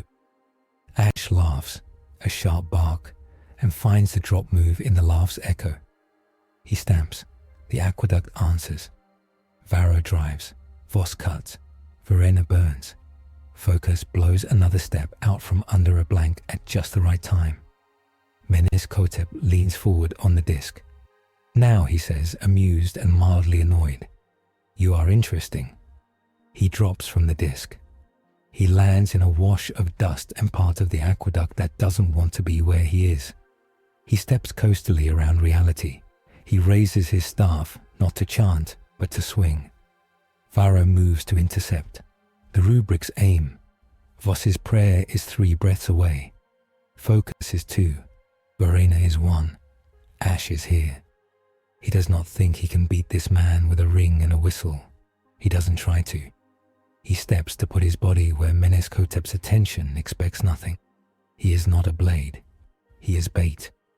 Meneskotep's staff passes through where Ash was and meets a storm shield. The sound it makes is hideous and exultant. Varro throws him bodily into a wall and takes the follow-up with his own helm. Sparks fly. Faith holds. Voss's shot takes a sliver off the staff's side. It howls in a gear's voice. Verena's soap grenade splashes Meneskotep's shoulder. Caustic sanctity eats lacquer. He shivers, not from pain, but from irritation at being touched by something he considers beneath him. Focus's blast pops a brick that Meneskotep intended to step on next. He steps on air and makes it be there by will out of principle. It costs him a thought. Varro spends that thought for him and in his garden cuts. Gold flies, blue bleeds dust. Meneskotep wheels and says, "Enough." The word is a wall that decides to exist. Everyone in it stops a fraction. Stopping in a fight kills. Varro would have died there if Ash didn't do something wrong in time. He blows the flute in the middle of the wall syllable. It is rude. It does not mesh. It chips the edge of the idea. Varro moves again. Meneskotep looks at Ash as if he just discovered a beetle learned to flip a small rock. He would be content to study longer. The city does not give him time. It stomps. The basilica strikes a clean note. The complaint sends a woven response. The aqueduct remembers what it carries. Meneskotep steps back onto his disc without moving. He lifts a hand. "Bridgeman," he says, "lazy again, because lazy irritates. You will pay for what you do. When you are empty, I will name you. It will be a good name. It will mean small." He leaves, not in panic, in schedule. The rubrics cover. The blanks wilt. The disc ascends. Voss's bullet misses by a prayer. Varro does not throw his blade because he is not an idiot and the enemy will come back. Ash slides down a wall into a sit with dignity. Pikachu flops across his lap and breathes hard. The ring cools from burn to heat. The air tastes like lye and incense and adrenaline and almost. Voss crouches and studies his burned finger. "You can stop," she says, deadpan enough to be mistaken for care by someone who does not know her. "I can't," he says, and grins tired.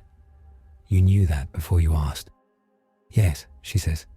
"I wanted to hear you admit it." Varro offers his massive gauntlet. Ash takes it and is hauled to his feet. The captain's eyes are ice and approval. "You led," Varro says. "You bled. You bought time. That is what leaders do." Soren's voice threads through the vox, rough and steady. The null choir disperses. The wards breathe. The people stomp. "You are all fool enough to make me hope, and I hate you a little for it." Ash laughs, one short bark. "We're not finished." "No," Voss says. "We are not. And now he knows your scent." He nods. He touches the ring, the flute, the GS ball that hums like a sealed storm. He looks at the city that insists on being a team, even when told not to. He looks at the sky where lapis and green spin new lies. He reaches for a name that is gone and refuses to count the loss as more than the cost he already agreed to pay. He sets his feet. He meets Varro's eyes. He meets Voss's knife-grey gaze. He hears the basilica's clean pulse and the compline's woven answer. "We keep going," he says. "Together." Outside, a plague barge dies in orbit, because a gunner down here found his rhythm again, and the fleet up there had one shot he could make if the rhythm came back. A worm-chewed sorceress ledger somewhere draws a line through one possible end and underlines another. Menes Kotep wipes sanctified lie from gilding and smiles under his helm, because experiments that push back are the best ones. In the palace, Soran pours water into a glass with hands that shake and drinks it like victory and like penance. She sets the glass down and picks up her command baton and tells the scribe to add a phrase to the day's litany. We stomp together. Night deepens and does not conquer. The city hums, and the hum is human. Ash leans against a pillar carved with a saint who carries a bridge on her back. He thinks, briefly, of hills that are not here and roads that were easy. The thought fades. He keeps the present, somewhere very far and very near. A golden presence turns 1 more degree toward a small man and a smaller thunder thing, and the rope they are tying between kinds of light. It will not pull for them. It will watch to see if they can pull to it. The watching is heavy as gravity. Ash straightens. He rubs his burned finger. He checks Pikachu's ears. He listens to the city's beat. He smiles, quick and wolfish and kind. Again, he says, and the city answers. The map swims in light and dust. The cathedral hums like a held note. He stands with Varro and Voss at the table while Governor Soran keeps 1 finger on a district that refuses to hold still. Briefing, Voss says crisp. 2 choirs, 2 doctrines. Nurgle's death guard remain the pressure. Endurance, area denial, ritual inversion. They turn ground into disease that thinks. Their goal remains to birth the demon engine within the pilgrim wards. The 1,000 sons of the scalpel, renaming, subtraction, null shepherds. Their goal is to make us argue with ourselves and then erase the argument. Standard counters fail because we rely on persistence and fire, Varro says. They do not rout, and they do not burn the way things should burn. Nulls cancel our miracles. Subtraction cancels our cohesion. We must hit their intent, not their armor. Soran drags a line from the southern manufactories to the reliquary quarter. They're threading a conduit through the sewage veins, she says. Fecal flow's been blessed the wrong way. It carries their ritual math. They'll surge it at Vespers when the pilgrim wards sing loudest. We cut the vein, Voss says. In the dark, under pressure, while things bite. Varro taps a gauntlet. Assault through the underworks. 2 squads. Blades and flame. 1 bridge. Ash nods. And soap, he says. Bring more soap. Voss deadpans. You continue to affront my training with accuracy. 2 squads. Blades and flame. 1 bridge. Ash nods. And soap, he says. Bring more soap. Voss deadpans. You continue to affront my training with accuracy. They drop through a maintenance shaft into the city's viscera. The underworks breathe slow and wet. Pipes thrum like veins trying to keep time with a sick heart. Candles gutter in alcoves where men prayed and then forgot they're making giants quiet.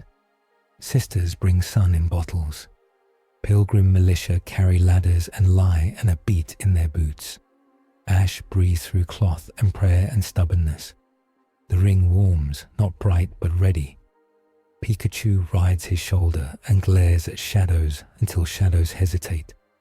They meet the first guardians in a tunnel that narrows until it feels like a throat. Pallid figures kneel in the muck and chant subtraction. Their mouths open and close like fish. Their words take meaning out of the air. Null adjacent, Voss murmurs, but not blanks. Kill the chant before it convinces the roof to fall. Varro does not waste time on diagnosis. Advance, he says, and the wall leans into a rain of nothing. The charm pries at elbows and ankles. The beat slips. Ash stamps twice, sharp. The ring transmits the stamp along pipes like a telegraph. Pikachu snaps a spark into the mouth of the first chanter. The spark hits the sound and knocks it off the word it wanted. Sisters pour lye on the stones. The lye hisses and paints a line where subtraction fails to cross. Militia hold to that line as if it were a dock in flood. They reach a junction where 3 tunnels meet. A vent belches a smell like opened graves. The water gleams with a sheen that is not oil. Voss's auspex pings and sulks. "There," she says. "That current carries the ritual. Follow it." They follow filth like a pilgrim trail. They pass shrines made of refuse and bone. They step over a body that moves and will not answer to a hand. Varro marks the place in his helm in case there is time later. There will not be.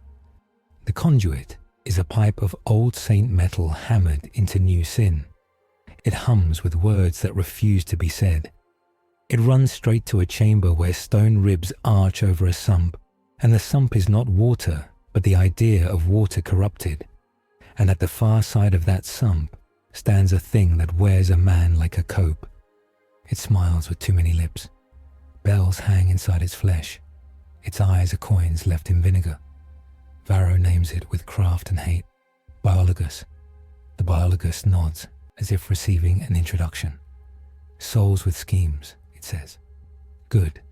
Music needs clever fingers. Kill it, Voss says, like a benediction. The chamber is noise and splash, an obscene blessing. The Biologus breathes disease into the lie, and the lie hisses, but does not surrender. Sisters paint fire on wet stone, and the fire sticks from stubbornness.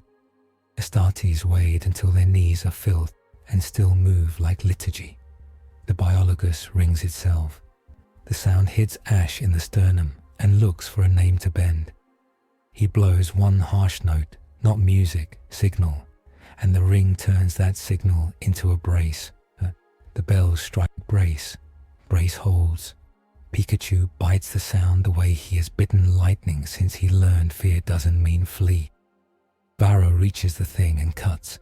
Its flesh closes around his blade like dough. He rips free, and the blade comes out with lumps that scream and are quiet.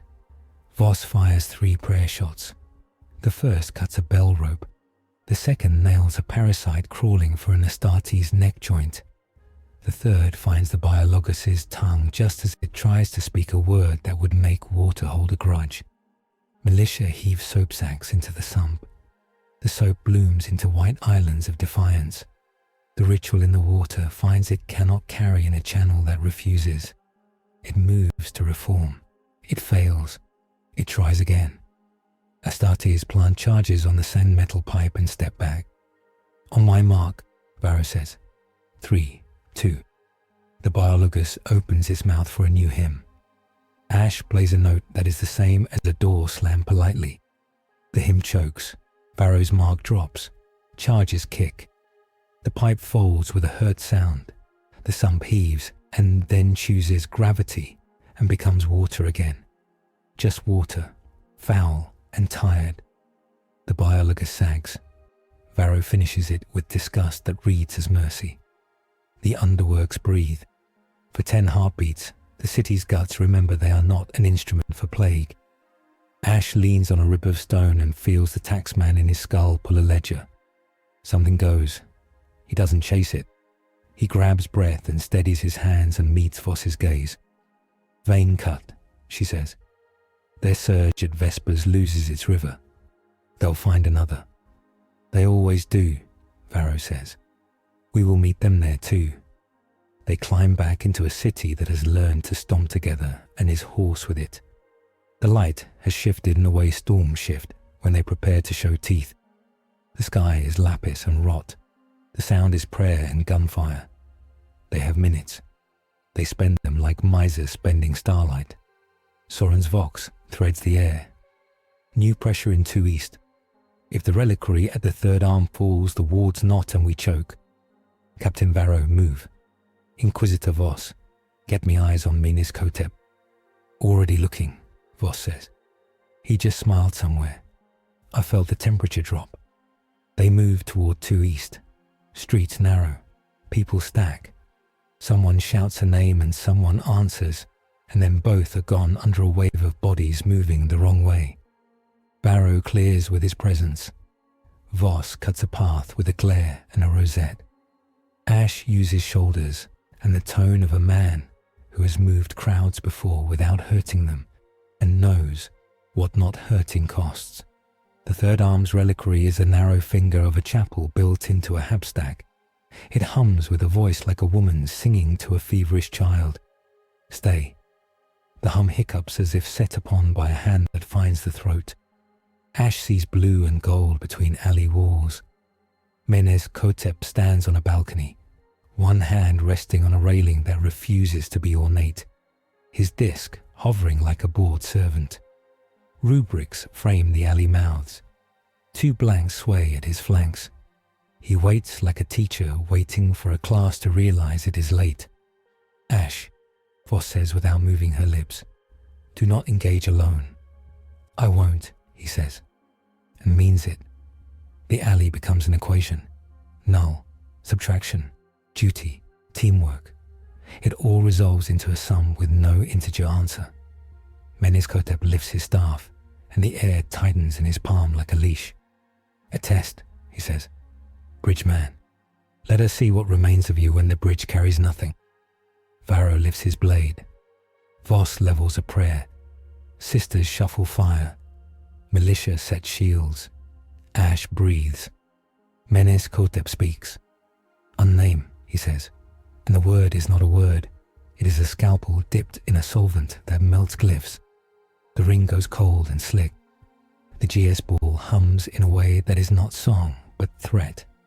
Pikachu flinches as if slapped by emptiness. Ash clamps the ring with both hands and tries to hold a thing that does not want hands on it. He plays air through the flute with no sound, breath shivering brass, and the plates catch breath and translate it into intent. The nulls snarl and eat half. Half is enough to keep names from falling off faces. Menes Kotep flicks his staff. Between, he says. The alley folds like paper with a crease in the wrong place. Varro strides through the fold as if reality decided to be an obstacle course. Voss's shot veers and still takes a sliver off a rubric's helm. Shields, Varro says, and a wall exists because he told it to and men obey. Menes Kotep tips helm toward Ash. You are stubborn. Good. You will taste when it breaks. He says a new word Ash has not heard before. It is not forget. It is not alone. It is a fractured command that tells a story about a child who chose friends and turned that choosing into a power. It is the story's hinge. He speaks the hinge. Despond. The world lurches, not out there, in Ash. Something that has always been a single motion in his chest and hands and in the hearts of his partners suddenly needs separate permission from every part. The ring's light flickers like a film of oil burning on water. Pikachu's paws slip on his shoulder as if the place where he rests does not know it is supposed to be support. Ash steps, because stopping is failure. The step does not catch. He stumbles.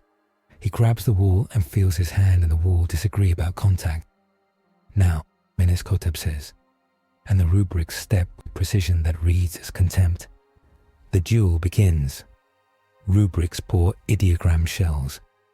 Varro's wall takes them and grinds them to doctrine. Voss threads bullets through letters and makes them fail grammar. Sisters turn the alley's air into a place vermin refuse to be. Menes Kotep ignores everything that is not the bridge man. He drops from the balcony and lands on stone that chooses to be where his feet are. He comes not with chance, but with a staff that is a statement. He steps inside Ash's reach like mathematics. He swings. The staff's head grazes the ring. Reality coughs. The plates flicker out of sequence. The GS ball howls without making noise. Ash feels a line tear through him. Not flesh, not bone, not aura. A name. It is the name of the one who taught him that two can be one if both consent to the work until it breaks you and remakes you. It is the name he has been skirting since the breach. The staff tears that name out of him and sets it on the cobbles as if to see if it will crawl. Ash screams. The sound is a ripped sheet. Pikachu yowls, not fear, but grief. Varro tries to reach, and a rubric writes a neat circle of alone at his feet. Voss aims and a null breathes. The shot strikes a place that is not there and spends itself in absence. Sisters throw flame at the sorcerer, and the flame licks lacquer and spits and gives up, angry at itself for failing physics. Menez-Khotep taps Ash in the sternum with the staff. The tap is gentle as a teacher correcting a quill grip. It punches a hole in Ash's bonds and threads a blue-gold filament through that hole. The filament hums with promises. Your ethos is teamwork, Menez-Khotep murmurs, almost kind. Connections are cost. I can reframe cost. Let your bridge feed from those who deserve to be forgotten. Take resilience from those who do not use it. Harness faith as fuel. Keep your friends. Spend your city. Save your world and lie only to yourself. Ash sees it. He sees a road where he stands in rooms like this with the rings on 10 fingers and makes bridges that feed on crowds. He sees Varro nod because a city lives. He sees Voss hate him and use him. He sees Soren retire to a planet that never quite trusts herself again. He sees Pikachu sleep at his feet and not know what price was paid. Optimized, Menez-Khotep says softly. Mercy at scale. The filament pulls. It does not hurt the way wounds hurt. It offers the end of hurting and the beginning of easy. He could be so much more use, it whispers. He could save so many more. Ash reaches for the name on the cobbles and finds his fingers do not know how to close on it. He reaches for Pikachu and the little one's paws slide. The permission to be together is not renewing fast enough. He reaches for his breath and finds it thin. Varro roars, a sound that carries orders and friendship both. Bridgeman. No. Voss snarls a word older than her badge. Choose. The filament tightens. Ash closes his eyes and sees the first time a small yellow creature refused to stay in a ball and instead sat on his shoulder, where he could see the world with him. He sees a river with stones and a mountain with mist. He does not see faces, those are gone. He sees hands reaching and the work of taking the hand. He puts his burned hand around the filament and squeezes. It bites. It tastes of cleverness and inevitability. He bites back, not with teeth, but with insistence. No, he says quietly, with all of himself. Menez-Khotep's helm tilts. Think, you can be effective. I will be enough, Ash says, and blows a note that splits his lip. He blows not into the flute, but across the wound. The note is friction. It is a cheap rope dragging a heavy thing. The ring takes the note and translates it into a jam where the filament passes. The GS ball hums with a dissonance that is defiance. The plates spark in disharmony. Pikachu slams small paws into Ash's collarbone and shouts his name the way a friend shouts you awake from a bad dream. The filament frays. The staff statement wobbles. The name on the cobbles does not return. That is gone. But the hole it left learns to scar. Menez-Khotep sees a variable he missed by choice. He frowns without anger. Wasteful, he says, not to Ash, to the universe. The staff comes down like a gavel. Ash lacks room to move. He raises the ring, and the ring is not a shield. It is law. The staff hits law. Law rings like metal. The shock breaks something in his wrist. He falls to one knee. Varro hits Menez-Khotep in the same heartbeat. Blade a blue arc. The sorcerer shifts sideways around the cut, and the cut becomes a scratch on a glyph. Voss's prayer shot takes the disc, not him. The disc coughs and falters. Sisters bathe the blank in light and lie, and the blank forgets how to hum for 1 second. Focus, blessed focus, blows a brick that makes Menez-Khotep's next step argue with itself. The argument costs the sorcerer a breath. Ash spends that breath. He jams the ring into the staff's shaft like a wedge. The azure flute vibrates against his breastbone as if furious at not being used as designed. He lets it be furious and uses the fury as heat to solder a choice. He says, with spit and blood, "Not that way." Meneshkotep wrenches the staff free, and the wedge keens. The sound cuts the alley's subtraction just long enough for Varro to put his shield where the staff wanted to land. The blow dents adamant. It dents Varro. He bears it. The sorcerer steps back in good order. He gestures with respect disguised as boredom. "You bleed and choose poorly," he says to Ash. "You will die with clean hands and dirty city. Admirable. Inefficient." He speaks a word that is not for killing but for marking. A little blue feather that lands where it wants. It wants Ash's ring. It sinks into the metal and fades. The ring hums wrong a hair. Meneshkotep ascends to his balcony as if climbing is beneath him. "Bridge man," he says, voice as casual as tea. "When you fail, I will be there to offer you sense again." He leaves without hurry, covered by rubrics who stand like punctuation. Rubrics peel, nulls follow. The alley remembers it is a place where people live and bleed. The reliquary's hum strengthens by a finger width. The city breathes out a breath it didn't realize it held. Ash slumps against the wall and stares at his hand. The ring is fine. It is not fine. A tiny sigil in the shape of a feather hides in the joints of the plates like a rumor. He feels it when his heartbeat stutters. Voss crouches. She does not touch the ring. "Wound channel," she says, professional. "Describe." He swallows. He took a name, a bond, the part of me that knows how to be one with someone else when the world is too big. He offered a way to keep doing it by burning other people's names instead. I refused. It hurt. Voss nods once. "It will continue to hurt." "Good," he says, and means it. Varro stands, armor dented and content. "You fought," he says. "You refused a clever sin. That is what heroes do.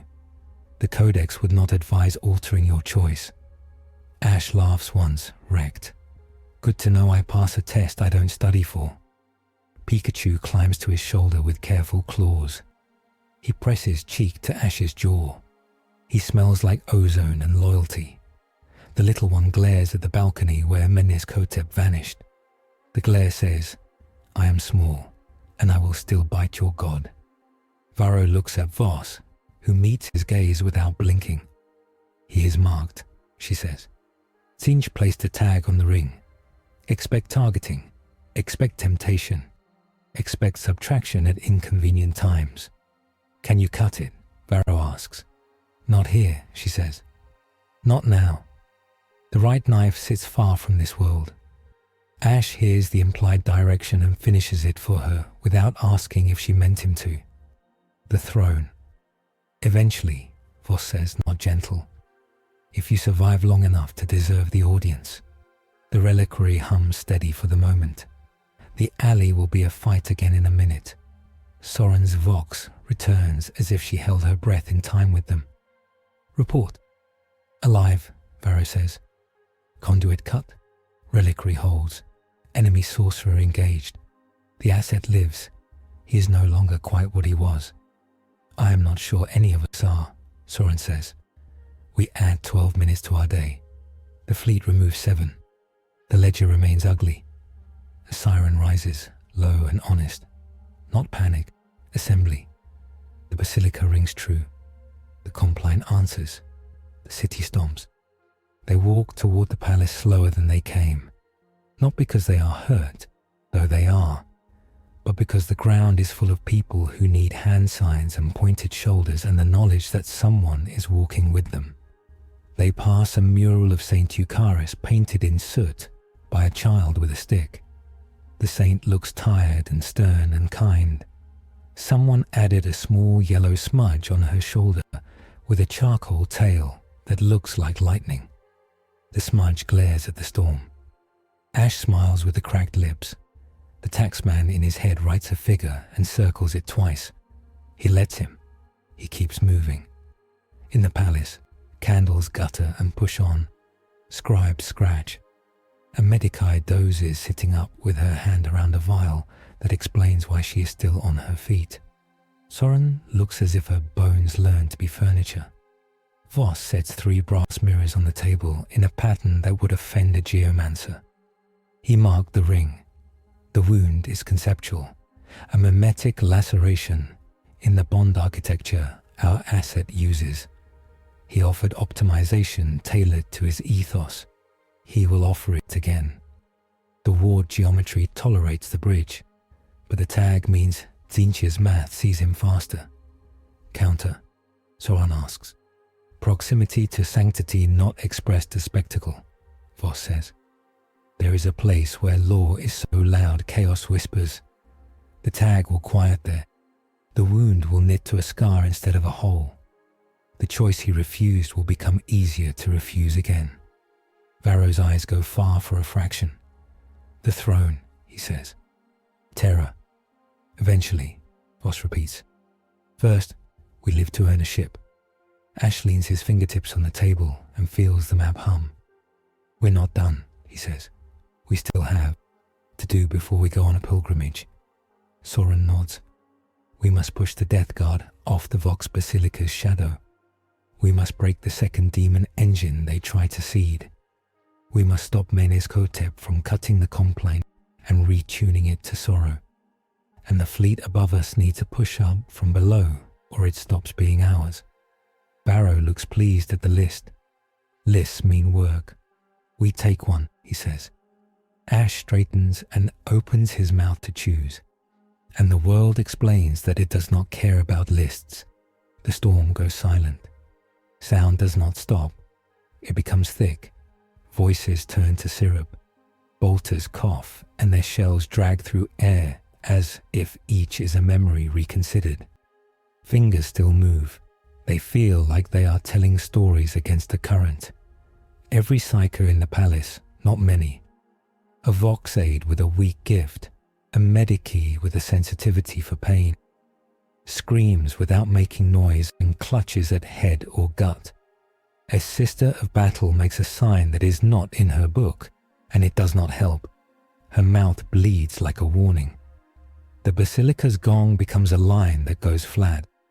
A cardiogram that hates the sight of its own beat. Anti-song, Voss whispers, and her voice is the only thing not sticky. They found a null greater than choir. They found a silence. Source, Varro says. Voss's Auspex gives her numbers that mean nothing helpful. She lifts her head and does not look at a map. Up, she says, and down. The silence is a net. We are the fish. Soren's hand leaves the map. It trembles once. Counter. Move, Voss says. Make rhythm with bodies. The net catches stillness first. The palace begins to walk. Guards march in place. Scribes tap quills. A child runs circles around a statue until the statue seems less like it wants to fall on him. The silence hangs like a thick curtain, and then the curtain learns the room refuses. Outside, the silence has teeth. In 3 West, a priest tries to speak, and his voice becomes a suggestion. The people who would have listened shrug without malice and turn away. In 2 East, a squad loses their step and their formation becomes men. In the sky, a gunship's cogitator reads nothing and thinks nothing, and its pilot refuses to let it be stupid and flies by hand. Ash walks in place and feels the ring beat. The little feather heats. The GS ball hums with irritation. The plates dim. The silence is not just absence. It is subtraction with manners. Find a knot, Voss says, eyes closed. They didn't spread this everywhere at once. There's a core. It is a chant sung by those who know how to sing quiet. Varro nods once and translates that into directions.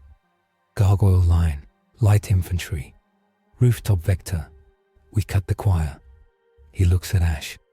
You will not lead this charge. Your wound will widen. I can hear it, Ash says. You can point, Varro says, unyielding. Brother Focus will cut. Sister Verena will burn. You will anchor the beat here. Command must breathe. Voss backs the captain. Obey. This is not a negotiation. He wants to argue. He doesn't because the silence is a river and he is standing on a rock that needs a man on it. He grips the table and starts a stomp. Slow, steady. Soren matches. Guards match. The palace floor hums, then groans, then decides to be an instrument. Verena takes 3 sisters and a coil of rope and runs the spires like stairs. Focus leads a file along gutters where silence likes to sit. Varro moves a half squad along a cloister roof and keeps his profile behind the statues. Voss aims the brass mirrors at places where silence thickens and they reflect its disinterest back at it, until indifference bores it enough to leave. Under the roof tiles above the compline, 4 men in robes the colour of shadows sit in a square and breathe in a pattern that is a negation of rhythm. Their leader wears a thin circlet with no decoration. His eyes are closed, his mouth is closed. His existence is an argument against movement. Verena sees them and smiles with too much tooth. Light, she whispers. They drop into the square like cats and throw sanctified lie across the pattern, with wrists that learned the motion until it was a sacrament. The lie does not burn flesh. It burns the lines where breath forgot to be life. The silence convulses like a fish and then drowns in air. Focus blows a brick under the leader's ass. The man falls with dignity and hits with a thump that admits physics. Varro drops a bolt on a hand that thinks it can finish the pattern without fingers. It cannot. The silence tears, a careful rip. It hangs nasty for a moment, and then the basilica hammers a true gong into that rip, and the sonic cloth gives up and falls. Sound returns like a chest unclenched. People laugh because pain ended. People cry because they have time. People scream because screaming belongs in a war and being denied it hurt. Ash sags and grips the table harder. The ring does not dim further. The feather does not cool. The wound in his bonds throbs like a tooth he will carry until he cannot. He keeps the stomp for 3 more beats and then lets the palace hum without him. Report, Soren says, voice raw. Varro? Choir broken, Varro says. Casualties. 1 sister with burned pride. 2 robed men with broken confidence. 3 statues offended by our presence. Voss, Soren asks. Do not let them build that net again, Voss says. Ever. If you see 4 quiet men breathing in a square, kill them before they finish their inhale. Noted, Soren says. We add. She does math with smoke and will. 8 minutes. The basilica's code pulses in Ash's teeth. Soren looks at him. Voss looks at him. Varro does not look but knows. You are getting lighter inside, Voss says softly. Clinical. Not emptier. Distilled. The choice you made knitted. The tag nags. Do not rely on easy notes. He nods. He doesn't trust his voice. The storm peels back a layer of green. Blue lines in the sky decide to be in 2 places. Rubrics arrange themselves like a phrase about to be spoken. The plague fleet above shifts weight like a man leaning on a banister and deciding whether to fall. An alarm gongs in a register men hear in their stomachs. Outer fields, Soren says. Something big. They reach a balcony that looks over the pilgrim fields at the same time as 6,000 others look. Beyond the fields, where plague ate rosaries and left beads like teeth, the ground bulges. It is not an engine, it is a birth. It tears the soil like fabric. It rises on roots that remember being veins. It is a bell carried by legs. The second demon engine stands. It rings. The ring says invert. The ring says praise. The ring says, my mathematics will be the smell of your dead. The ring says, the throne is a wound that does not close. Pikachu trembles with hate. Voss bares her teeth. Soran stares without blinking until her eyes water, and that is leadership. Barrow's voice is the same weight as always. "We spear," he says, "because there is nothing else that moves that engine except a spear." Ash looks at the ring on his hand and knows it will hold once more, and that holding will cost not just him. The wound in his bonds will tear if he presses that law against this bell. He will bleed something he cannot afford. He also knows that if he does not press, the city becomes a song he cannot live with. "Again," he says, and Varro nods because he knew that before Ash said it. They move like a prayer that knows it may not be answered. The wall leans. Sisters paint the ground with flame until even dirt refuses to help. Militia stomp and carry and set shoulders underweight that looks like work and turns out to be love.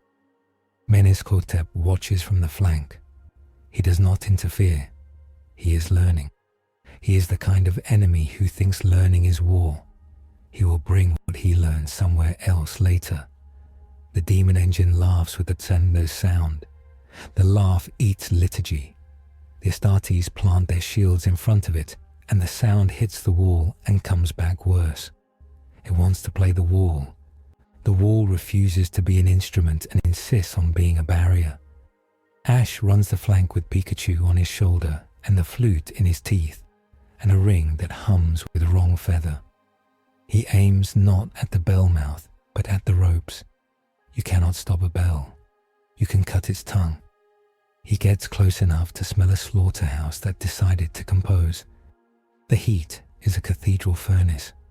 The engine's knights, death guard, with bells in their bellies and knives in their smiles, step to intercept. Varro takes them with economy. Ash grabs a rope of intestines braided with metal. It writhes. He jams the ring into it. The GS ball hums so loud his teeth ache. The plates flare in white that is not fire.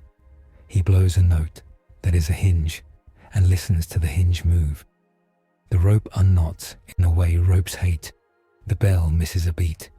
The city hears the mist beat and roars. Pikachu slams paws into a rivet and pours all he is into it until his body shakes. The rivet pops, a small sound in a huge one. The engine takes offense. It rings personal. The sound finds Ash's wound and pushes a finger into it. He sees stars he never saw under this sky and rivers he cannot name and faces without identity. He holds on with the hand that hurts. "Now," Varro says, perfectly timed, and the wall moves forward because offense left a gap. Sisters flood that gap with fire like doctrine. Militia plug it with bodies willing to be later. A hook, like a crane made of tendons, swings from the engine. It catches Ash around the ribs. He is lifted. The world goes small and too far. Pikachu clings with claws and screams. Voss aims a shot and chooses not to, because likelihood of killing the wrong thing is high. She grinds her teeth until prayer chips enamel. Ash grips the hook and breathes against pain. He turns the ring not to light or iron or thunder, but to something else. Plate of spirit. Plate of something he never learned from a book. He makes the hinge again, not in the rope this time, in himself. He takes the pull meant to tear bond and he walks it across the hinge and levers it into the hook's head. The hook hates being a hinge. It lets go. He falls. He twists and misses a blade designed to meet him. He lands on Varro's shield. The captain grunts, takes the weight, tosses him sideways.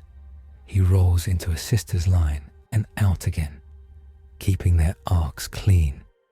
Pikachu is a furnace on his shoulder. He might not have much left. He chooses to have more because the man under him keeps choosing. He bares his teeth and hits the bell's lip with a bolt that uses hate as current. It bites and leaves a smear that is not lightning and not law, but is refusal. The bell's voice cracks a half tone. The engine tries to compensate. It pulls on another rope. It bends a rib into a new lever. It learns faster than most men. It is still a machine. Machines hate improvisation. Varro improvises. He puts his shield where the lever will be, and his blade where the rope will fall, and makes the engine late. Voss puts a bullet into an aperture that looks decorative and is a lung.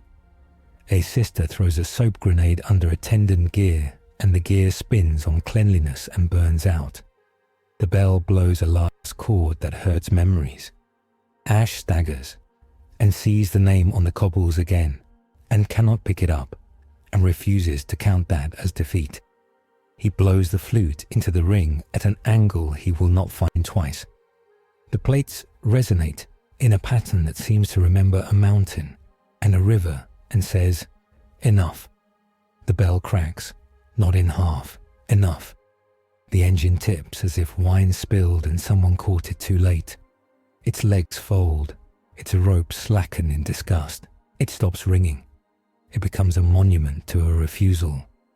The field goes quiet where it stood. Then the city remembers and roars. Ash collapses to a knee.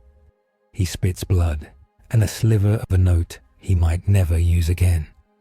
Pikachu slumps and then sits up, because staying down is rude when your friend is up.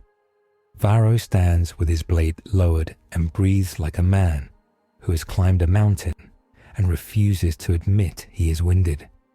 Voss holsters a prayer like a surgeon sheathing a scalpel that saved a life. The roar lasts 3 beats before the storm demands a tithe. 1,000 sun shot takes a militia woman in the throat.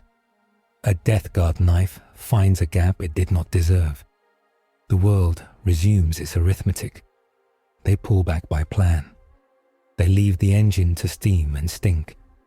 They carry parts of men and the names of others in their pockets. They walk like men leaving a holy argument they won by making a point everyone heard. In the palace, the air tastes like copper and boiled linen. Soren sets her hands on the table and does not sit, because if she sits, she may not stand again without help. "Report," she says, because the words keep the world straight. Varro delivers in sentences that would fit on a slate. Second engine broken. Casualties acceptable by numbers, unacceptable by names. The bridge holds. The wound widens. Voss adds, without softness. The tag persists. The mark will call predators. The next time he presses law into a god's instrument, something will answer with a bill. Ash lifts his head. "Then give me a bill I can pay." "Soon," Voss says. "You will pay by walking, not here, not now." The palace shivers, not from shelling, from attention. It is not sight. It is not sound. It is recognition. Something vast and golden and nailed to a chair by a duty it chose and hates, looks for a finger's width of time at a man and a little thunder thing, and the rope between them and the city that learned to stomp together. The look is not mercy and not malice. It is gravity. Every candle in the palace leans toward the same wall. Every tongue tastes coin. Every null feels tired. An astropath in a cellar who has not slept in 2 days and had decided she would not wake again, stands, eyes white with a light that does not scorch, and speaks in a voice that is not hers. "Reach the throne," she says. "Come and be weighed. Bring your wound and your promise." She falls. She does not die. She will someday, not today. Voss exhales a sound that is not quite a laugh, not quite a sob. "That is a summons," she says, stripped bare of irony. Varro's mouth goes a dry line. "We will hold," he says, as if the throne needs to know and approve. Soren nods once. "You will go," she says to Ash. "Not now, not while we are under this storm without a roof. When the ship descends, or when we pry one free from the sky, you will go with an escort and a list of names and the smell of this place in your hair. You will be judged.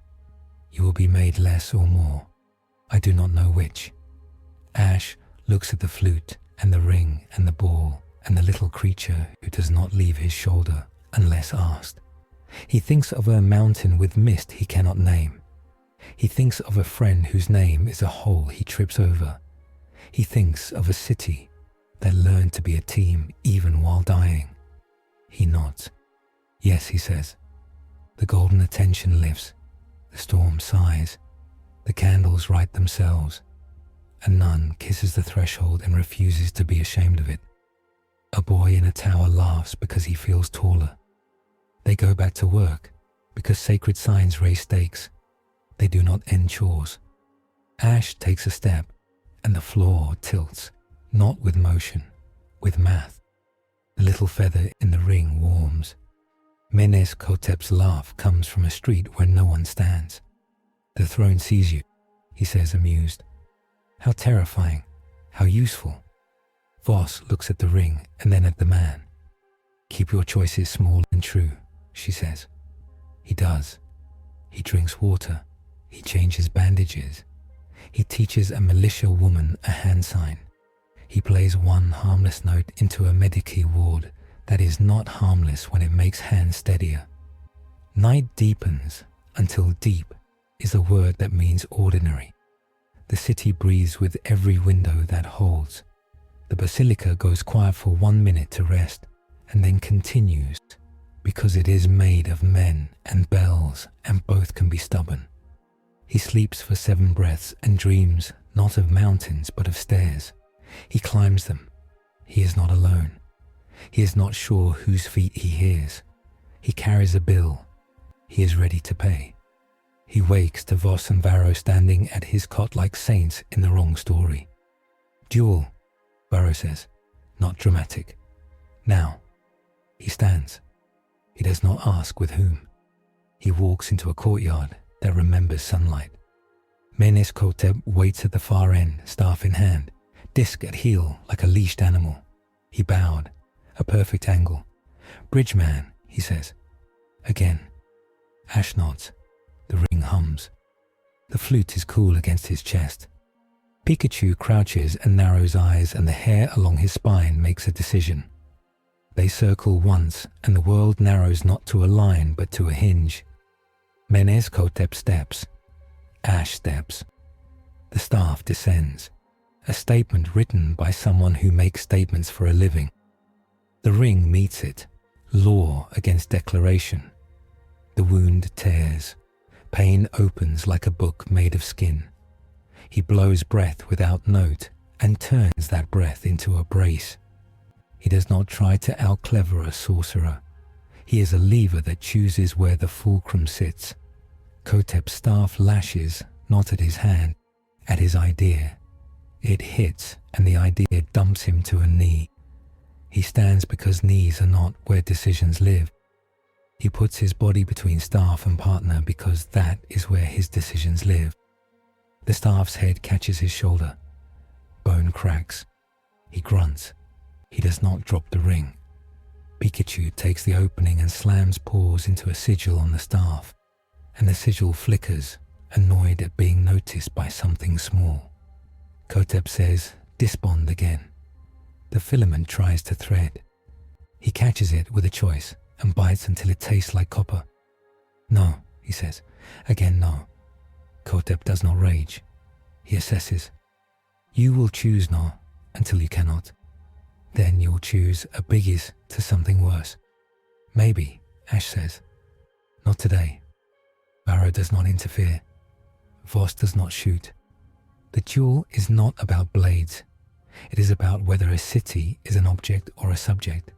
It is about whether a man is a tool or a teammate. Khotep changes tactic because he is intelligent. He speaks a word that tells Ash gently that Pikachu is a drain he cannot afford. The ring goes cold at the idea. Ash touches fur with 2 fingers and says, simply, "Family." The word is small and louder than sorcery. Khotep's helm tilts. "Sentiment." "Choice," Ash says. He steps into the staff's arc, takes a glancing blow that gives him a bruise that will teach weather, and slams the ring's rim against a glyph cluster near the staff's base. The GS ball hums a noise that is almost a roar. The glyphs skip a beat. The staff's grammar stutters. Kotep opens his hand and the staff erases the stutter by editing the moment. That kind of edit costs. He pays it without flinching. He takes something small from Ash that he will not notice until needed. A knot he tied at a shrine today. A way a child laughed that steadied him. It is gone. He remains. They break apart. Kotep nods in acknowledgement. A teacher gives a student who refused the wrong lesson commendably. Enough, he says. I have learned. You have chosen. We will continue later elsewhere. He flicks a feather you cannot see. It lands where it wants, which is to say on the part of Ash that refuses optimization. It marks it as interesting prey. It will bring attention later when attention costs. He leaves. The courtyard returns to being stone that remembers sunlight. Ash sways. Pikachu stays. Voss steps forward, eyes like sky before frost. We catalogue. Menes Kotep can induce a despond by speaking to narrative hinges. The wound expresses as a persistent deficit in the asset's ability to harmonize. Countermeasures, brute insistence, proximate sanctity, teamwork treated as subject rather than instrument. Varro adds, dry, and hitting him. Ash laughs and takes copper and chooses to enjoy it. Codex note. Siege class Despond Assault functions as a mimetic wedge inserted at pre-existing relational fulcra. Counter by authentic assent, reinforced in community rhythms or thrown proximal dampening. They patch him as well as can be, in a city where Medicae sleep standing. He refuses a sling because it tells the wrong story to men watching. He accepts a binding because it tells the right one to a bone.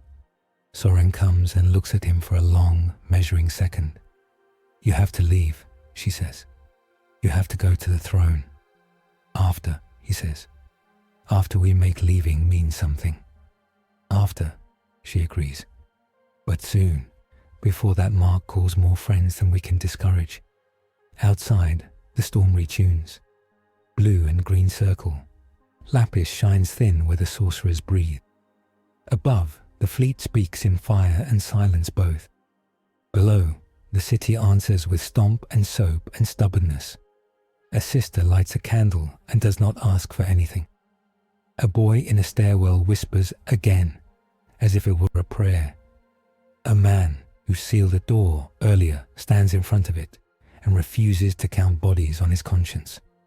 Ash flexes his fingers and feels the ring's feather purr like a trapped cat. He looks at Varro. He looks at Voss. He looks at the map. He looks at the door. Again, he says, and steps into work that tastes like penance and victory mixed. Recap. They cut the vein, broke the engine, and earned a summons. Now they must leave a city that learned to stomp together and carry its noise into halls where silence weighs souls. A ship falls through cloud like a nail through vellum. Inquisitorial frigate Quietus, hull sutured with sigils, Geller field paling the sky to parchment.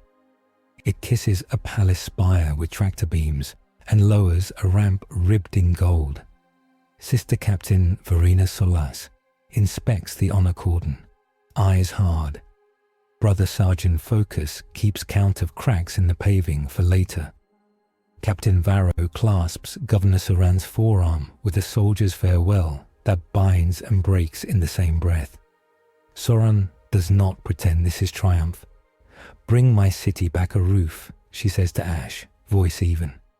Bring yourself back a name you can live with. I'll come back with more hands than I left with, he says, which is either oath or math. Pikachu sniffs the ramp and the null scent that rides it.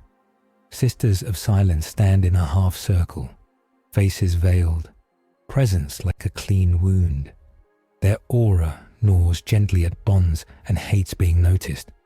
Ash breathes, lets the discomfort be information, and walks anyway. Varro's giants form a wedge around him. Voss paces beside, rosette curtained, pistols asleep. Quietus lifts through green and bruise, void shields tasting plague and spitting it back like an insult. Eucharis Prime drops away. Saints' crowns, burning alleys, a broken bell steaming in the pilgrim field. The basilica's honest gong follows them as far as sound goes, then becomes a rhythm in Ash's sternum. Medici triage takes him in a white compartment that smells of boiled linen and sanctified oil. A chirurgeon sets his shoulder with a tool that sighs like a disappointed choir. A lay brother swipes green sting from burns and murmurs a litany to keep hands from shaking. Pikachu bristles at the nulls until the Medici lays a child's tin charm on his neck. It is nothing, and it helps, because there is something. In a chapel 2 decks down, gold filigree frames a windowless darkness. A lumen censer swings, smoke writing calligraphy on absence. Varro kneels with posture like a vow. His lips move without ornament. We held today, we hold tomorrow. Voss stands at the rear like a sentry, thumb on a rosary that is also a scrambler. She speaks without raising her voice. Cost versus dogma. If the throne demands we cage your asset to keep world safe, you will accept. Not while I have breath to argue doctrine, Varro replies calm. Tools are sharpened. Brothers are honored. He is neither, Voss says. He is anomalous leverage carrying a tag from the great conspirator. He is a man who turned away an easy sin, Varro says. My codex recognizes that as brotherhood enough. Ash listens from the threshold. He does not interrupt. He sets the ring against the rail, feels the feather purr like a bad idea, and names what he can. Work, team, city. Quietus descends into warp translation with a Geller shudder.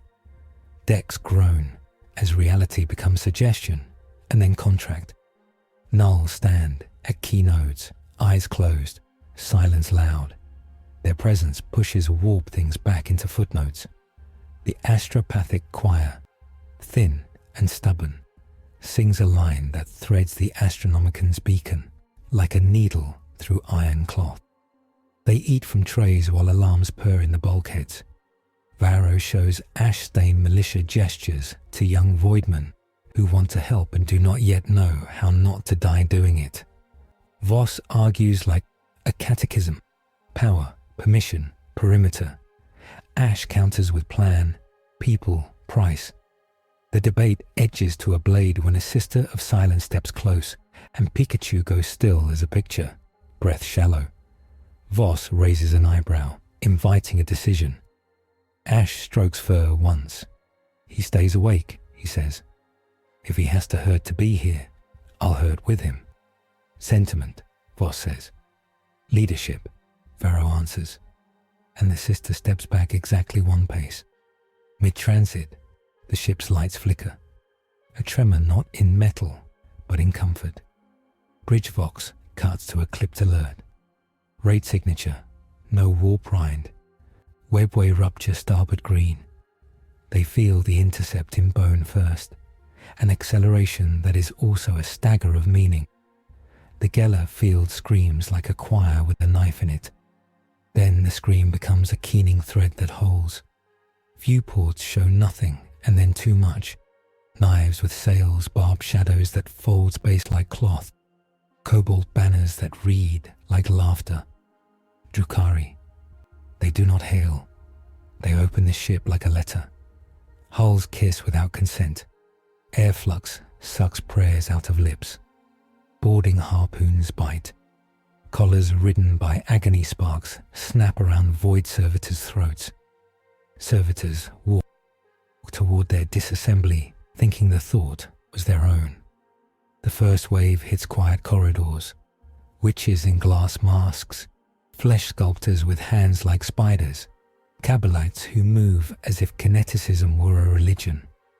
At their head rides a thing that wears a man's outline the way a jest wears a crown. Beastmaster Kelithrax, leashes coiled like vipers, trophies singing soft. Pets come with him like arguments. Chimerae with teeth that know names. Razorwing flocks that agree with cruelty. A clawed fiend whose heart is wired to an audience's boredom. He pauses in the corridor outside the chapel as if scenting an echo. He smiles, a knife deciding to be friendly. "Little bridge," he purrs in perfect low Gothic. "Can be improved." Icon versus faction. Ash versus Drukhari Beastmastery. Optimization as domination. Varro plants a shield in the corridor's throat. "Hold," he says, and the wedge locks. Voss steps into an alcove with a mirror in hand that reflects prayers in frequencies predators dislike. Sisters of Silence advance by twos. Null Pal numbing sorcery, drawing glares like bees draw hands. Kelithrax flicks a leash. An agony spark leaps, seeks the nearest bond, and tries to rename it Leash. Pikachu's ears flatten. The ring's feather warms. The weld in Ash's wound creaks like a winter beam. Ash does not blow a pretty note. He slaps breath across brass, ugly and on purpose, and turns the ring to iron and spirit together. The spark hits that law and slides like oil on rain. He steps forward into a scent of copper and old perfume. Kelithrax sees the motion and knows a mirror when he meets it. "You love," he says, mild as poison. "How quaint. I love better. My pets love because they are told, and they never leave." He looses the chimera. The corridor becomes a bad story with fast teeth. Varro's shield crunches bone elegantly. Focus trips a beast where bulkheads meet, as if he had set a snare hours ago. Sisters Nullfields turn blade dazzle into clumsy cruelty. Voss's mirror throws back a whisper of regret. Drukhari flinch and do not know why. Dissel. Kelithrax dances his leashes like a conductor. They are not ropes. They are decisions that refuse consent. One skates for Pikachu's neck. Ash meets it with his burned hand, grabs at the idea, and bleeds where it bites. He pulls. The leash wants to be a story about ownership. He edits a verb. With becomes with, not over. The thing resists and then sulks. It slackens a hair. Pikachu slams paws into deck and blows a bolt that is not lightning as weapon, but as memory of storms shared. It cracks along leashes and pet spines alike. One razor wing falls smoking, a curl of wings around stubborn light. Kelithrax claps, delighted. "Ah, you have found the trick. Insistence. Let me teach you the next. If you collar an entire city, you never have to feel it break." "Not my trick," Ash says, breath rough. "Not my city." The clawed fiend barrels in, pleasure bomb at its breast ticking faster when screams rise. Varro meets it with blade and oath, and a step that returns a monster to the physics all things must obey. Blood proves red when it leaves. The bomb flickers. Kelithrax tires of proxies. He slides forward with knives that never learn to be fair. Sisters Null makes his steps less graceful. He hates them for it. He flips a leash and it becomes a net of barbs, tries to dress Ash in a shirt named Control. Ash shrugs in the only way that works. He asks for help. "Together," he says, and Pikachu answers with all the voltage left. The net flash burns, then goes tight. Ash tears it off like a shirt that lied about fit. Voss's mirror flares and Kelithrax hisses. Behind it is a reflection he cannot bear, himself unloved even by the pain he cultivates. He recoils a hair, offended by a theology that insists he is small. The fight should devolve into butchery and does not, because the ship itself shudders with light. The Astronomicon presses through Geller and Null and cruelty both. A hand of gold against a window. It is not brilliance. It is scale. Candles align their flames. Blood refuses to steam. Lies forget adjective. Kelithrax reels as if slapped by an ancestor. His pets whine, not in fear, in confusion. The razor wings lose glamour and become birds embarrassed by their politics. The clawed fiend's bomb sulks and its tick slows. A voice like a mountain from far away speaks inside skulls without bothering ears. Reach the throne, it says again. Not as suggestion, as operating order. Kelithrax glares up as if he could throw a city at a star. Audiences bore me, he snaps and gestures. Portals tear, webway wounds like smiles.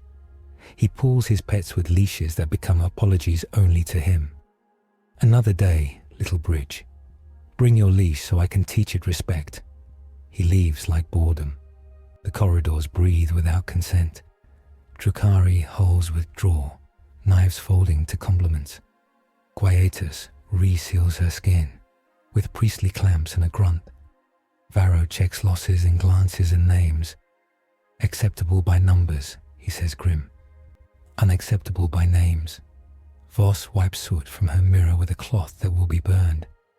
Mirror foe, she says to Ash. Optimization offered again. Bond into control. You refused again. The throne's light exerts unignorable preference. He leans on bulkhead, shoulder strapped, breath measured. The ring cools. The feather sleeps but does not cease to be. We keep going, he says, which is becoming doctrine. The voyage grows quiet after noise. Chapel becomes school. Sister Captain Verena teaches Ash to wrap null radiance like weather. Work upwind of it. Ask for help when it bites. Medicae sutures become rope lessons. Scars turn into maps. Varro and Voss argue doctrine until the argument finds a shape both will carry. Cost is coin. Dogma is ledger. Both must be read with names, not numbers. Quietus breaks into real space inside the soul system, and the view tears the word big into smaller words. A fortress world shoulders the night. Mars burns industrious to port, hymns in binary swarming like bees. Battle fleets sit at anchor like patient knives. A star bridge of ships points home. And home is a mountain of palaces welded to continents. The imperial palace shouldering a horizon that buckles. The Astronomicon stands like a wound that chose to scar into a lighthouse. Its spire bleeds lore. The void tastes like old coins and duty and sun on bones. Pageantry begins as defense. Custodian guard craft flank Quietus, hulls like sermons engraved in alloy, lance batteries polite and aimed. A vox speaks with a voice that is acquired discipline to one throat. Identify? Inquisitor Lyra Voss, Ordo Hereticus. Voss answers, Rosette eclipsing her voice into authority. Escort bearing an anomalous asset under summons. Approach assigned vector. Weapons cold. Thoughts cleaner than usual. The voice replies with humor they can afford because they could kill them between syllables. They slide along a corridor of gold ships to a gap that is not a gap but a door in void. Inside, the atmosphere changes from war to worship under iron rules. Servo choirs chant coordinate litanies. Macro statues watch holes move with indifference that reads as love. Quietus kisses a docking collar the size of a small city and locks. Hatches iris. Air enters with a smell like metal that remembers being earth. They disembark onto adamant that drank galaxies of footfalls. Arrival pageantry does not pretend to be for them. It is for the throne. Golden guards stand like parables. Adeptus Custodes, halberds humming, eyes candid and unbearable. Their armor looks heavy and is not. Their gaze looks kind and is not bored. Beside them, blanks in somber plate exhale null that makes the world less foggy and more honest. Sisters of silence incline heads, veil to veil. A custodian steps forward. A Palatine Aquila bright across an armor plate that reads as fact. Asset, he says to Ash, tone measured. This way. Varro stiffens just enough to count as protest. Voss stands as if she had always expected to be ignored and obeyed simultaneously. Pikachu sniffs gold and recognizes a kind of thunder. His back fur lies flat, despite Null's biting bond like frost. They walk a procession not made for mortal legs. Halls whose vaults house constellations painted in saints' bones. frescoes that show wars as math and math as prayer, a floor of black glass that reflects truth more than light. Servitors glide, fed by hymn and oil. Off to the side, a confessor kneels with eyes full of tears he will never admit to anyone. They pass a door that does not open and yet yields. Its warding runes whisper permission the way mountains whisper gravity. The audience hall is not a hall. It is a continent carved down to a point with a throne on it, a machine that eats prayers and excretes nights turn navigable. Litany engines thrum. The air weighs pride and reduces it without malice. Custodians halt and step aside because being guardians is knowing when to be scenery. Blanks drift into quadrants, delicate geometry of absence that defines the shape of what will occur. Voss bows without kneeling. Varro bows like a blade sheathed in respect. Ash does not know how to bow to a star. He sets his feet and breathes. A silence falls that is not emptiness. It is attention. It speaks without words, sometimes with images, mostly with weight. A battlefield that felt holy, and this one that is. A small boy who listened to a cry before it reached him, and this man who does not stop when the taxman claws memory. A thunder thing that refuses cages, and a city that learned to stomp to survive. The ring that bridges law to faith with a hinge that owes nothing to the warp. The voice that is not a voice enters through scars. It tastes decisions, and it shares none of its own. You chose work over cleverness, it says without talking. You refused a shortcut.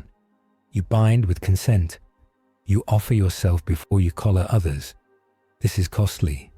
This is correct. Ash's throat aches with not speaking. He answers anyway, in thought that is breath. We're not enough. We make enough by doing it together.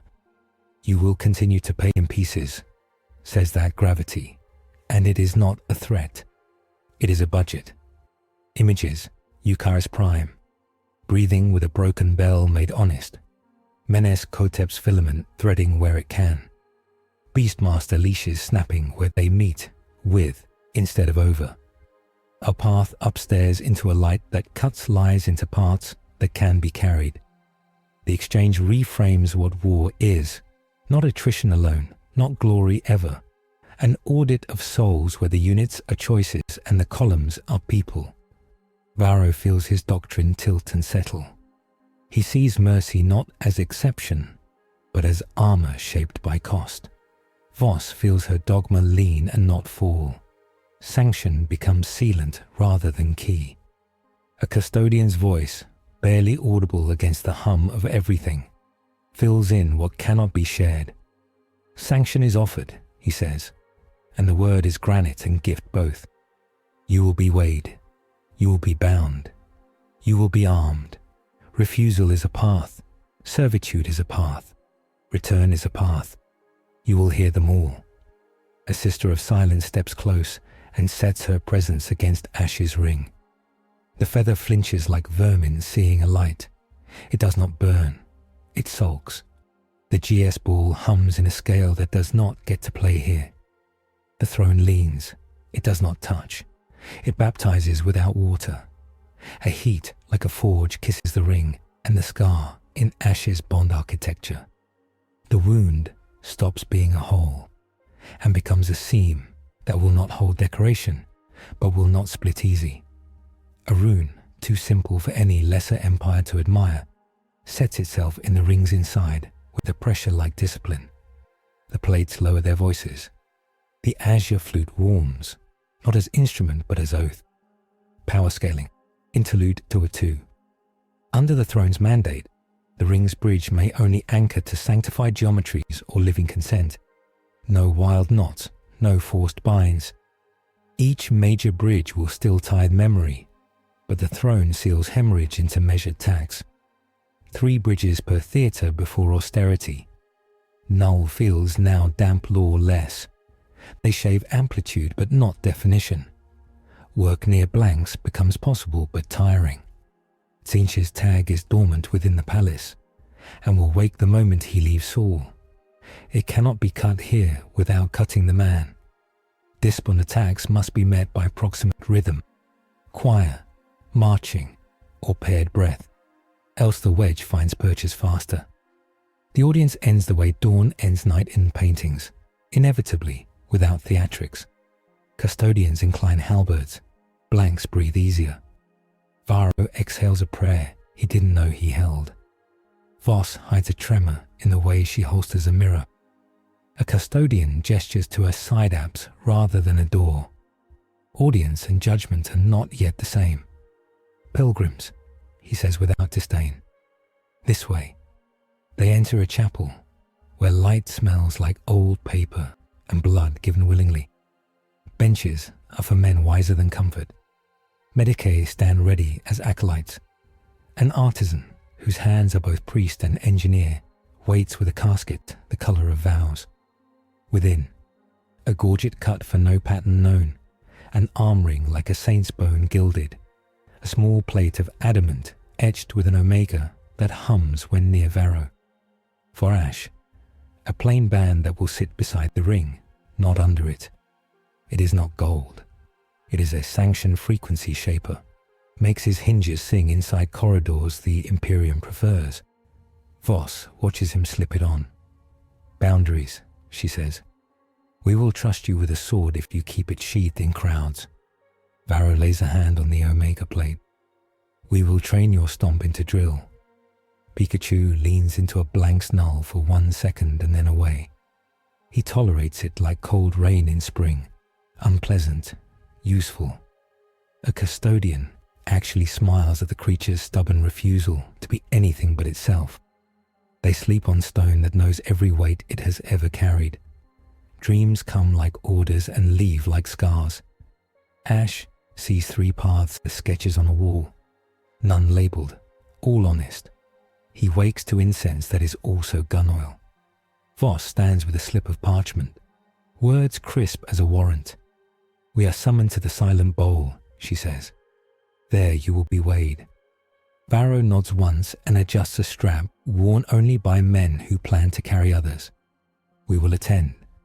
They walk through a cloister where the floor is inscribed with names that are not spoken aloud because God must not be interrupted.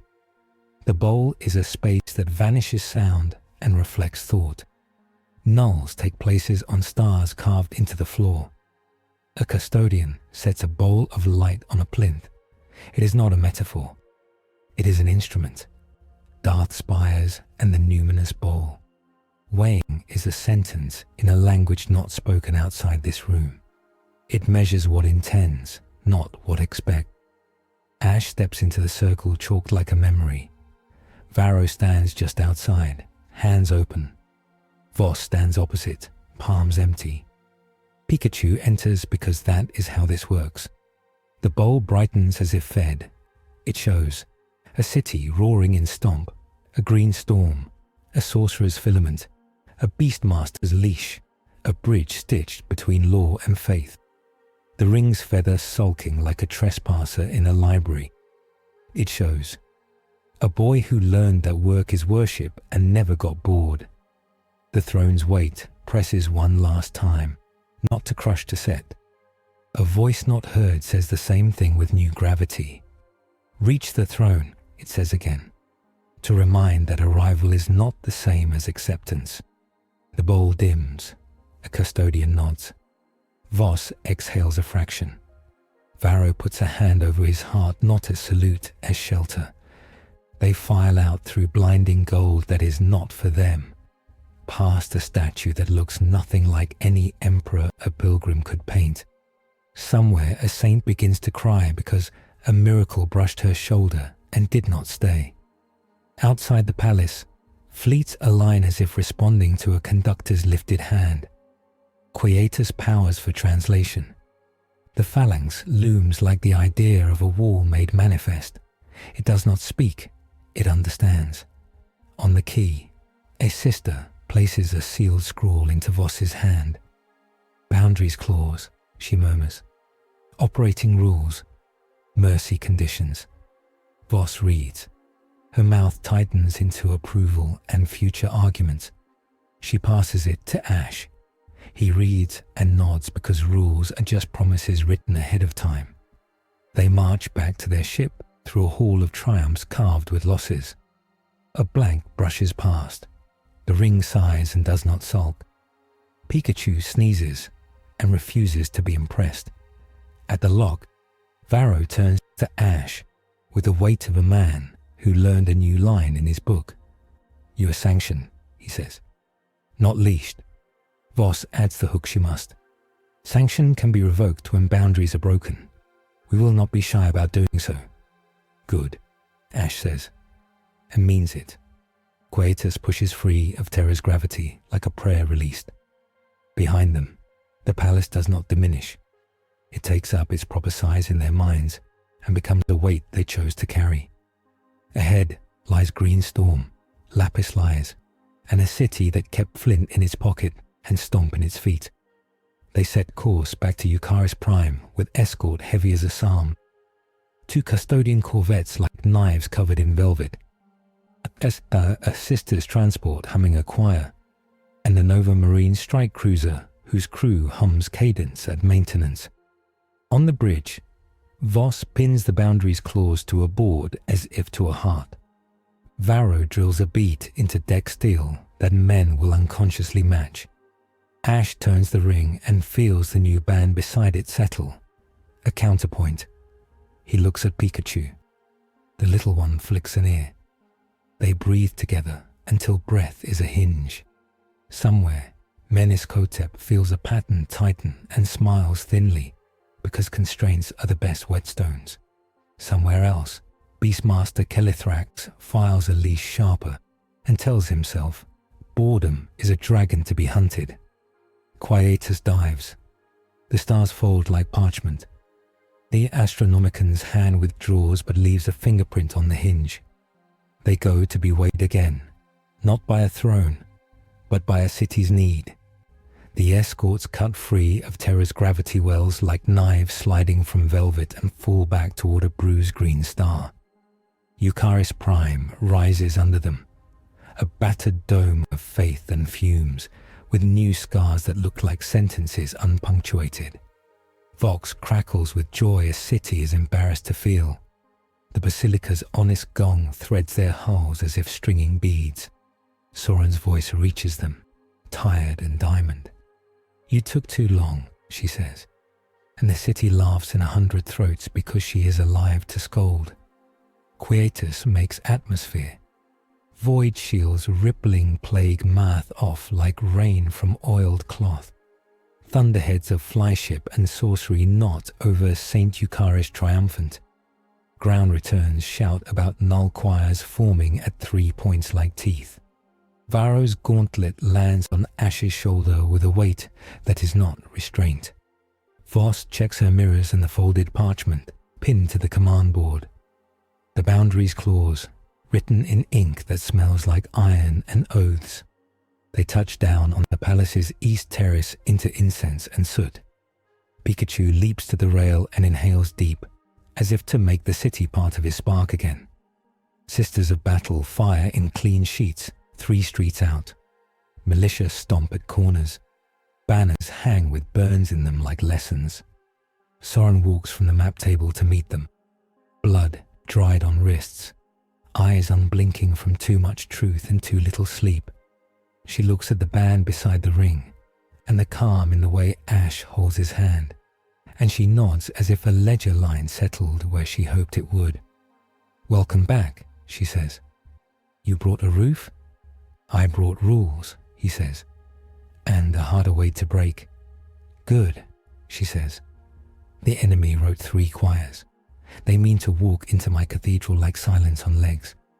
Then we don't let them walk," Voss says. "We make the city a drum."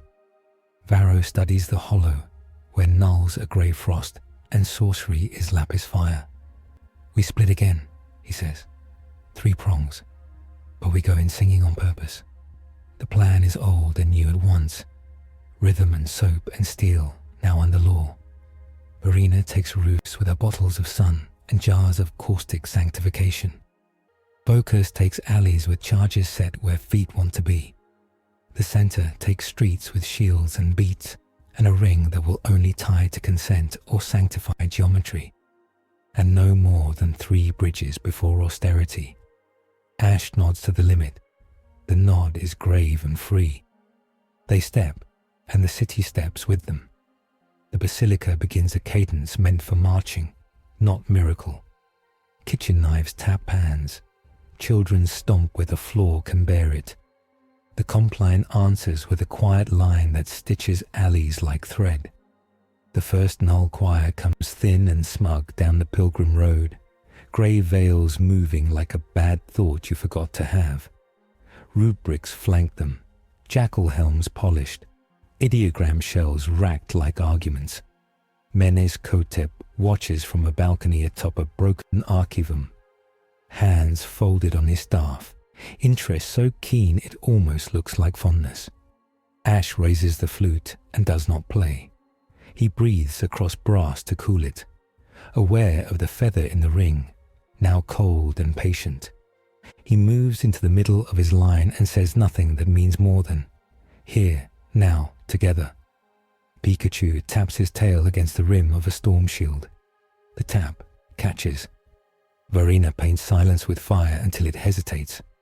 Focus breaks a step under a blank, and the blank learns to fall like a human, badly, and stays down because the rhythm leaves no room for getting up wrong.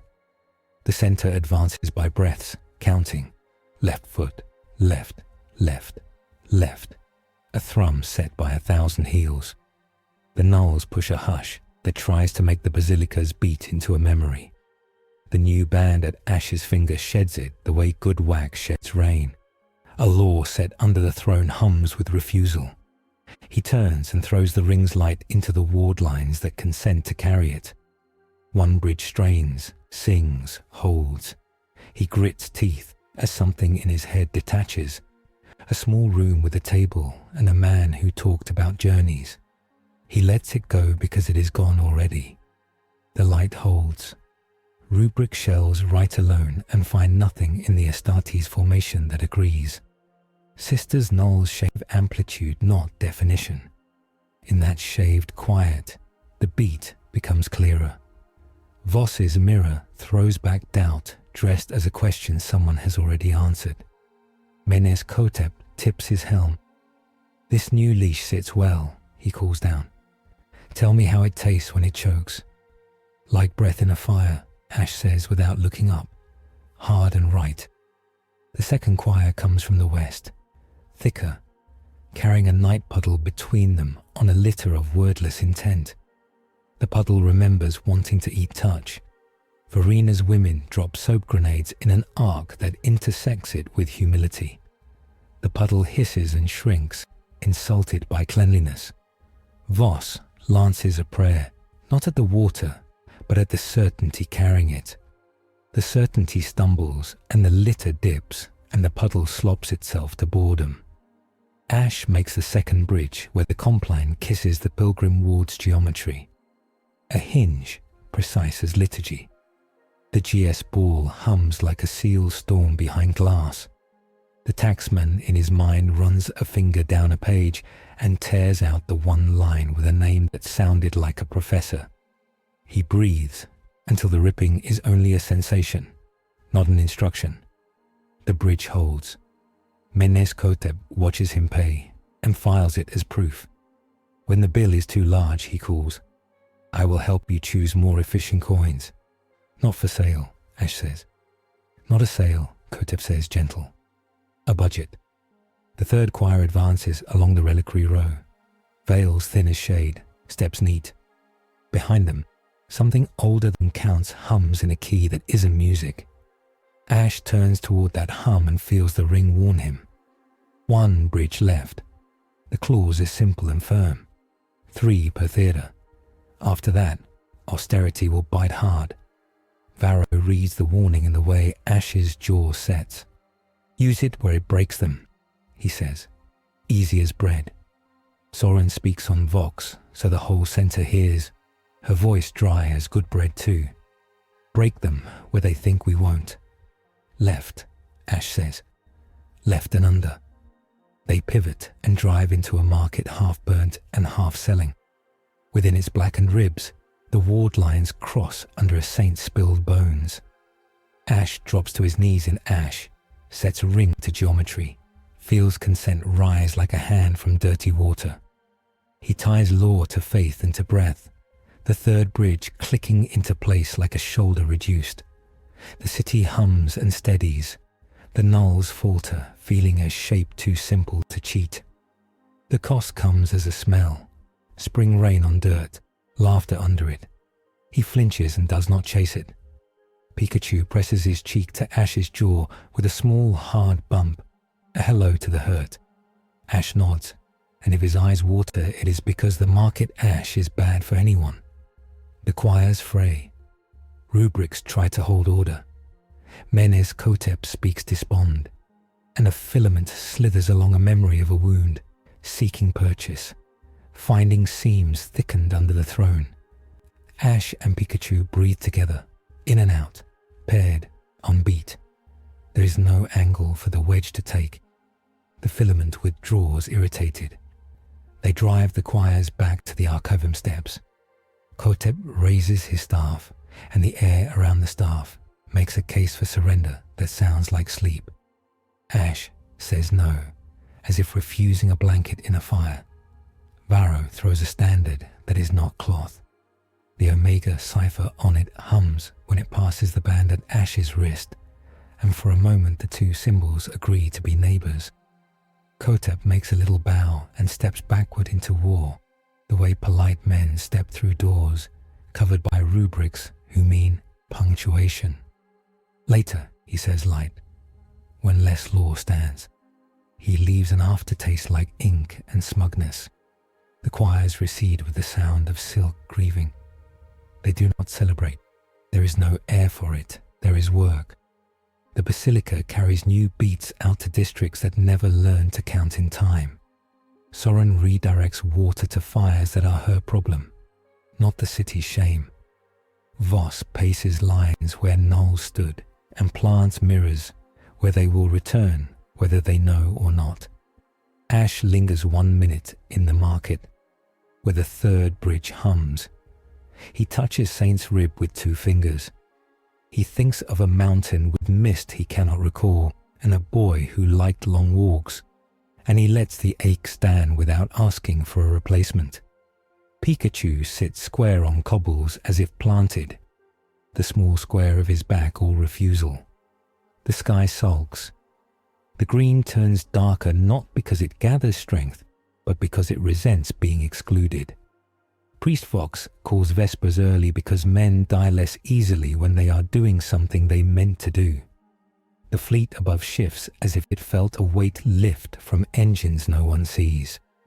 In the palace, candles settle into flames that sway, not gutter. Varro unscrews dented plates from his gorget and hands them to a tech adept who is also a monk, who polishes while humming a stanza about keeping what you can carry. Voss pins the boundaries clause beside the map and taps 3 lines with her fingernail, and the nail clicks ring like law. Sighs. Soren looks at Ash and sees the moment the city owes him something heavier than thanks. She says nothing until he sits, because she catches herself being a mother to a man whose mother might be a line too light to read. When he sits, she says, "Now the throne does what thrones do, offers choices dressed as roads." The world tilts, not with threat, with invitation. His sight goes thin and deep. The room remains, Varro's weight, Voss's knife gaze, Soren's command board, but behind it the air becomes a bowl.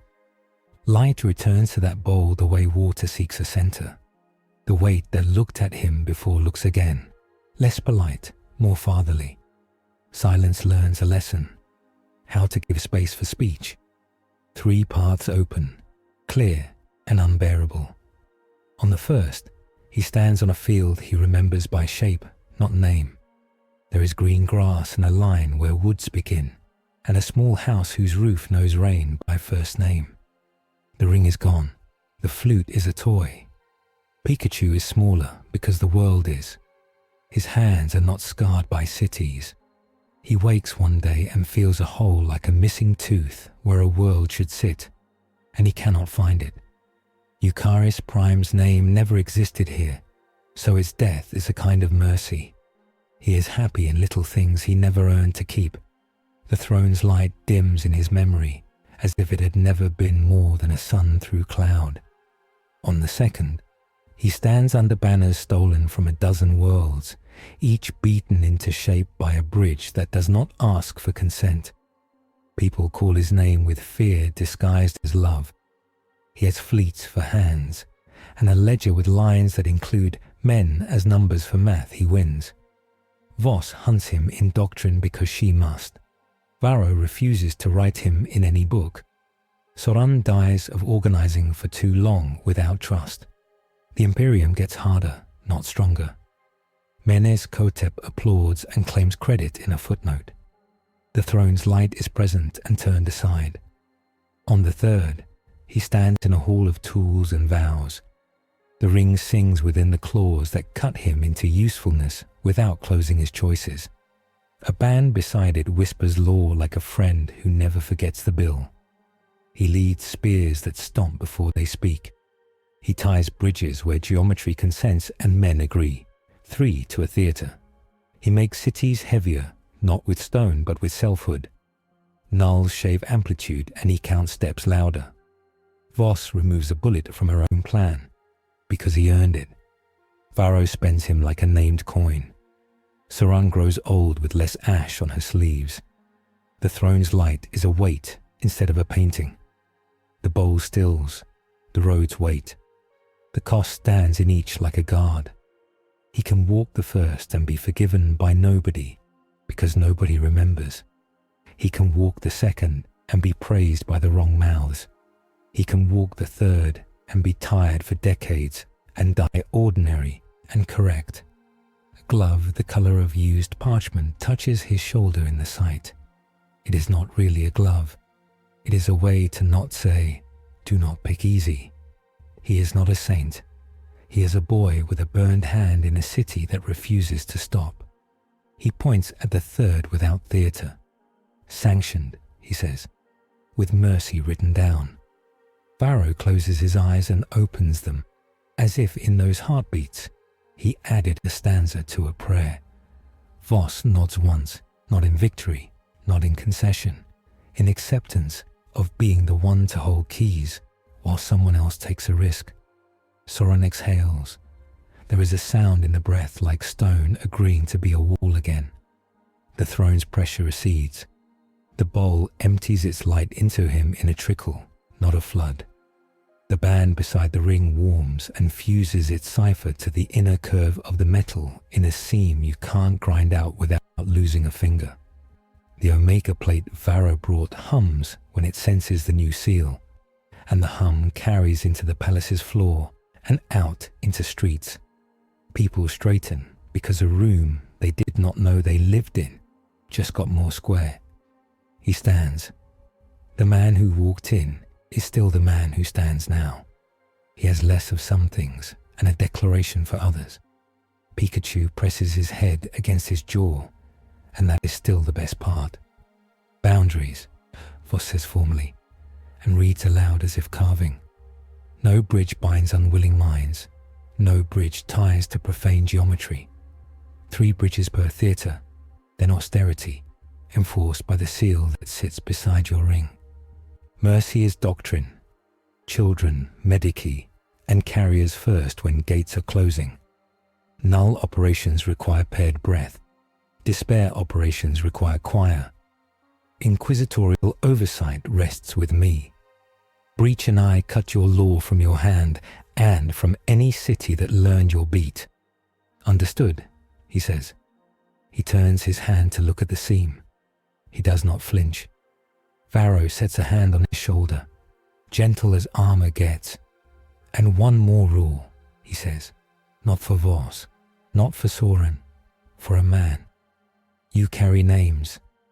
When you lose one, you tell me which shape it was, and I will put a stone on a shelf in your quarters, and we will agree to call that shelf by the shape until we cannot.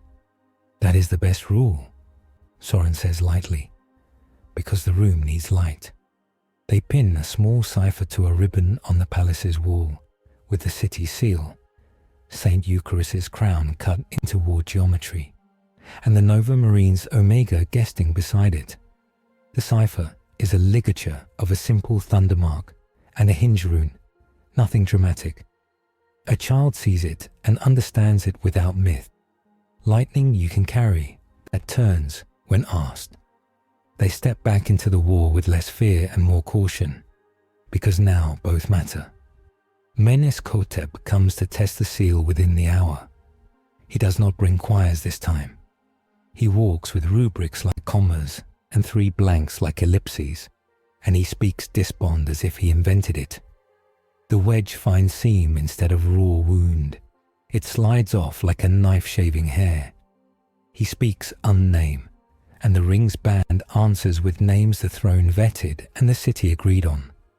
Gate, guard, gather. He tries a new word, differ, and Ash, Varro, Voss and Saran all say no at once, and the word asks permission and does not receive it, and dies like a polite letter ignored. They fight him without drama and with craft. Focus breaks steps he will forget to fix after, because the map lost that margin. Verena learns that soap and sanctity together offend even rubric armor if you heat them enough first. Voss uses a mirror to turn Kotep's own curiosity back on his star for 1 stinging second. He does not like it, and he remembers. Varro denies him a path, which is the Astartes flavor of contempt. Kotep takes a blade scuff that ruins a line of glyphs near his staff's head. It bothers him. He does not rage. He leaves. He looks back with scholarly resentment. We will ruin each other eventually, he says, almost fond. I look forward to the paper. Get it peer-reviewed, Voss calls. And even she is not sure whether she joked. The Death Guard make their last try without neatness. They throw bodies and unblessing at every gate at once, knowing the city cannot be everywhere unless it learned how. It did. It does. It is not clean. It is not gentle. It is not fast. It is not pretty. It is correct. Night bleeds into a color that passes for dawn. The green thins into bruise, the bruise into cloud that will one day make rain, and that water will taste like the inside of a pipe.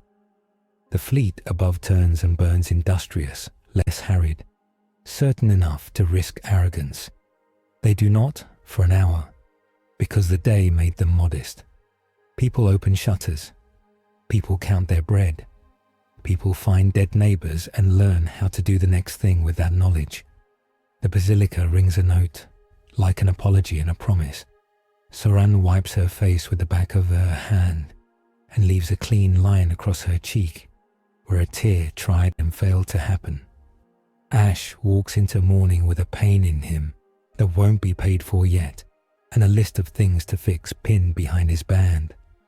Varro meets him in a doorway that remembers saints and goat smell and says, "You are one of us until they take you away, and again when you return." Voss joins them with a sheet of paper on which she has written an uncharacteristic number of words. "Report," she says, handing it to him. The top line reads, "He followed the rules and they made him bigger, not smaller." He hands it back. She does not smile. Her eyes soften for a fraction that she will deny. They walk into a small square where children chalk saints wrong because adults have work and saints do not mind. Someone chalks a little lightning mark and a hinge under it and says to a friend, "That's the thing that made the doors stay doors." Pikachu sniffs the drawing and sneezes and sits on it to take ownership for the next 3 minutes. He does not like saints stepping on his mark.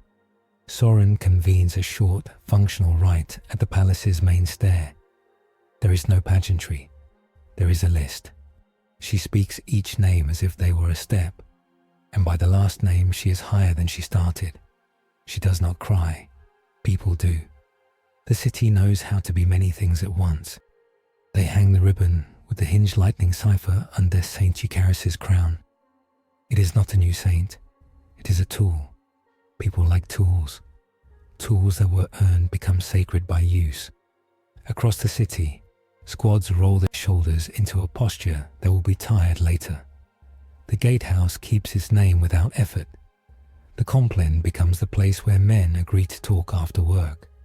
The basilica's honest gong is stopped and polished by a child with cracked hands, while his mother scolds him for not eating. Above, in orbit, a plague barge explodes with less drama than the man inside it expected, because a gunner in a Nova Marines cruiser felt a beat return and squeezed on the beat. In a chapel 2 decks down, a void adept scrubs a mirror and whispers thanks to a god she doesn't understand for making soap matter. Menes Kotep stands in a ruin and examines a scratch on a staff that is worth more than most worlds. He sets 3 feathers on a page and watches how the ink dries. He writes a letter to himself. When the bridge kills you, it will be because you respected it too much to break it early. He folds the letter and does not send it, because indulgence has cost too. Beastmaster Kelithrax yawns on a balcony in a place that insists upon being a city despite being a cruelty, and snaps a leash as if flexing. He tells an audience that isn't listening, "The bridge was fun. I prefer simpler pets." He files a hook for later and forgets it because boredom is a tyrant in his bones. On Terra, a custodian writes a line in a book that was a man's career and now is his burden. The line is short and so heavy it dents the page. Sanction Theta Fulman, Asset Ash, operating under Ordo Hereticus oversight. Bridges limited by clause. Mercy codified. Lawful rhythm authorized. Varro returns to barracks and sets a second shelf in a corner and labels it with the shape of a lost thing Ash could not name. He places a smooth stone on it and a broken bolt round. He tells a young brother, "We name even what we cannot remember." Voss returns to a desk that knows her shape and writes a report that could hang someone if the wrong hands read it. She titles it dull enough to hide a small miracle: Bridge Harmonics and Sanction.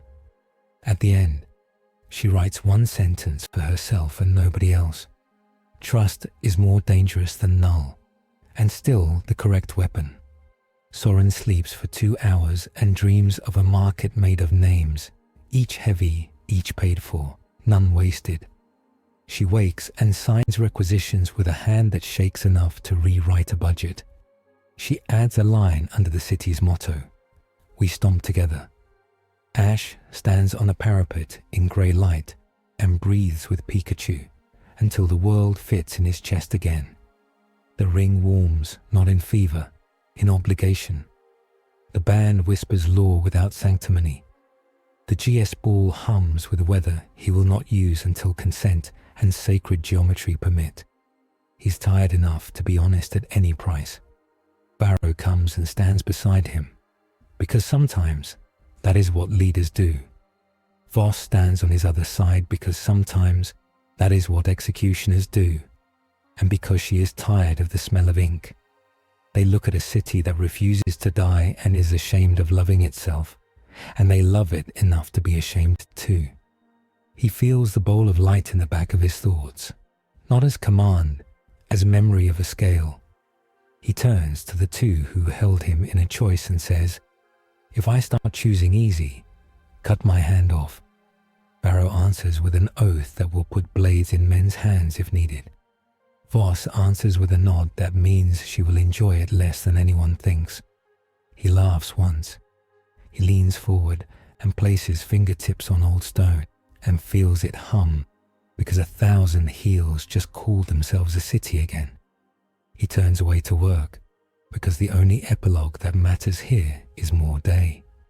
The city holds. The ribbon hangs.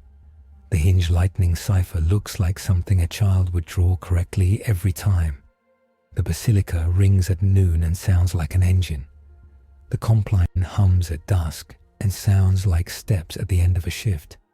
The gatehouse breathes. The saint's ribs do not forget. The starfield looks down and takes notes.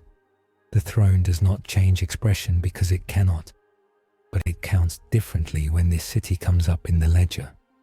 Far away, on a world that will not hear of Eucharis Prime for a century, if ever, a woman lifts a pail from a well and tests its water with a cheap strip that turns the right color. She does not know why she hums when she does it. The hum makes the work feel less like a chore and more like a choice. Pikachu yawns in sunlight, as if to insult all winter at once. Ash rubs the seam on his ring with a thumb and feels it answer with duty. He looks at the map table where new lines are being drawn not by plague or decree, but by feet. He looks at Varro's shelf. He looks at Voss's mirror. He looks at Soren's pen. He says, to no one and to a city, again. And the day agrees.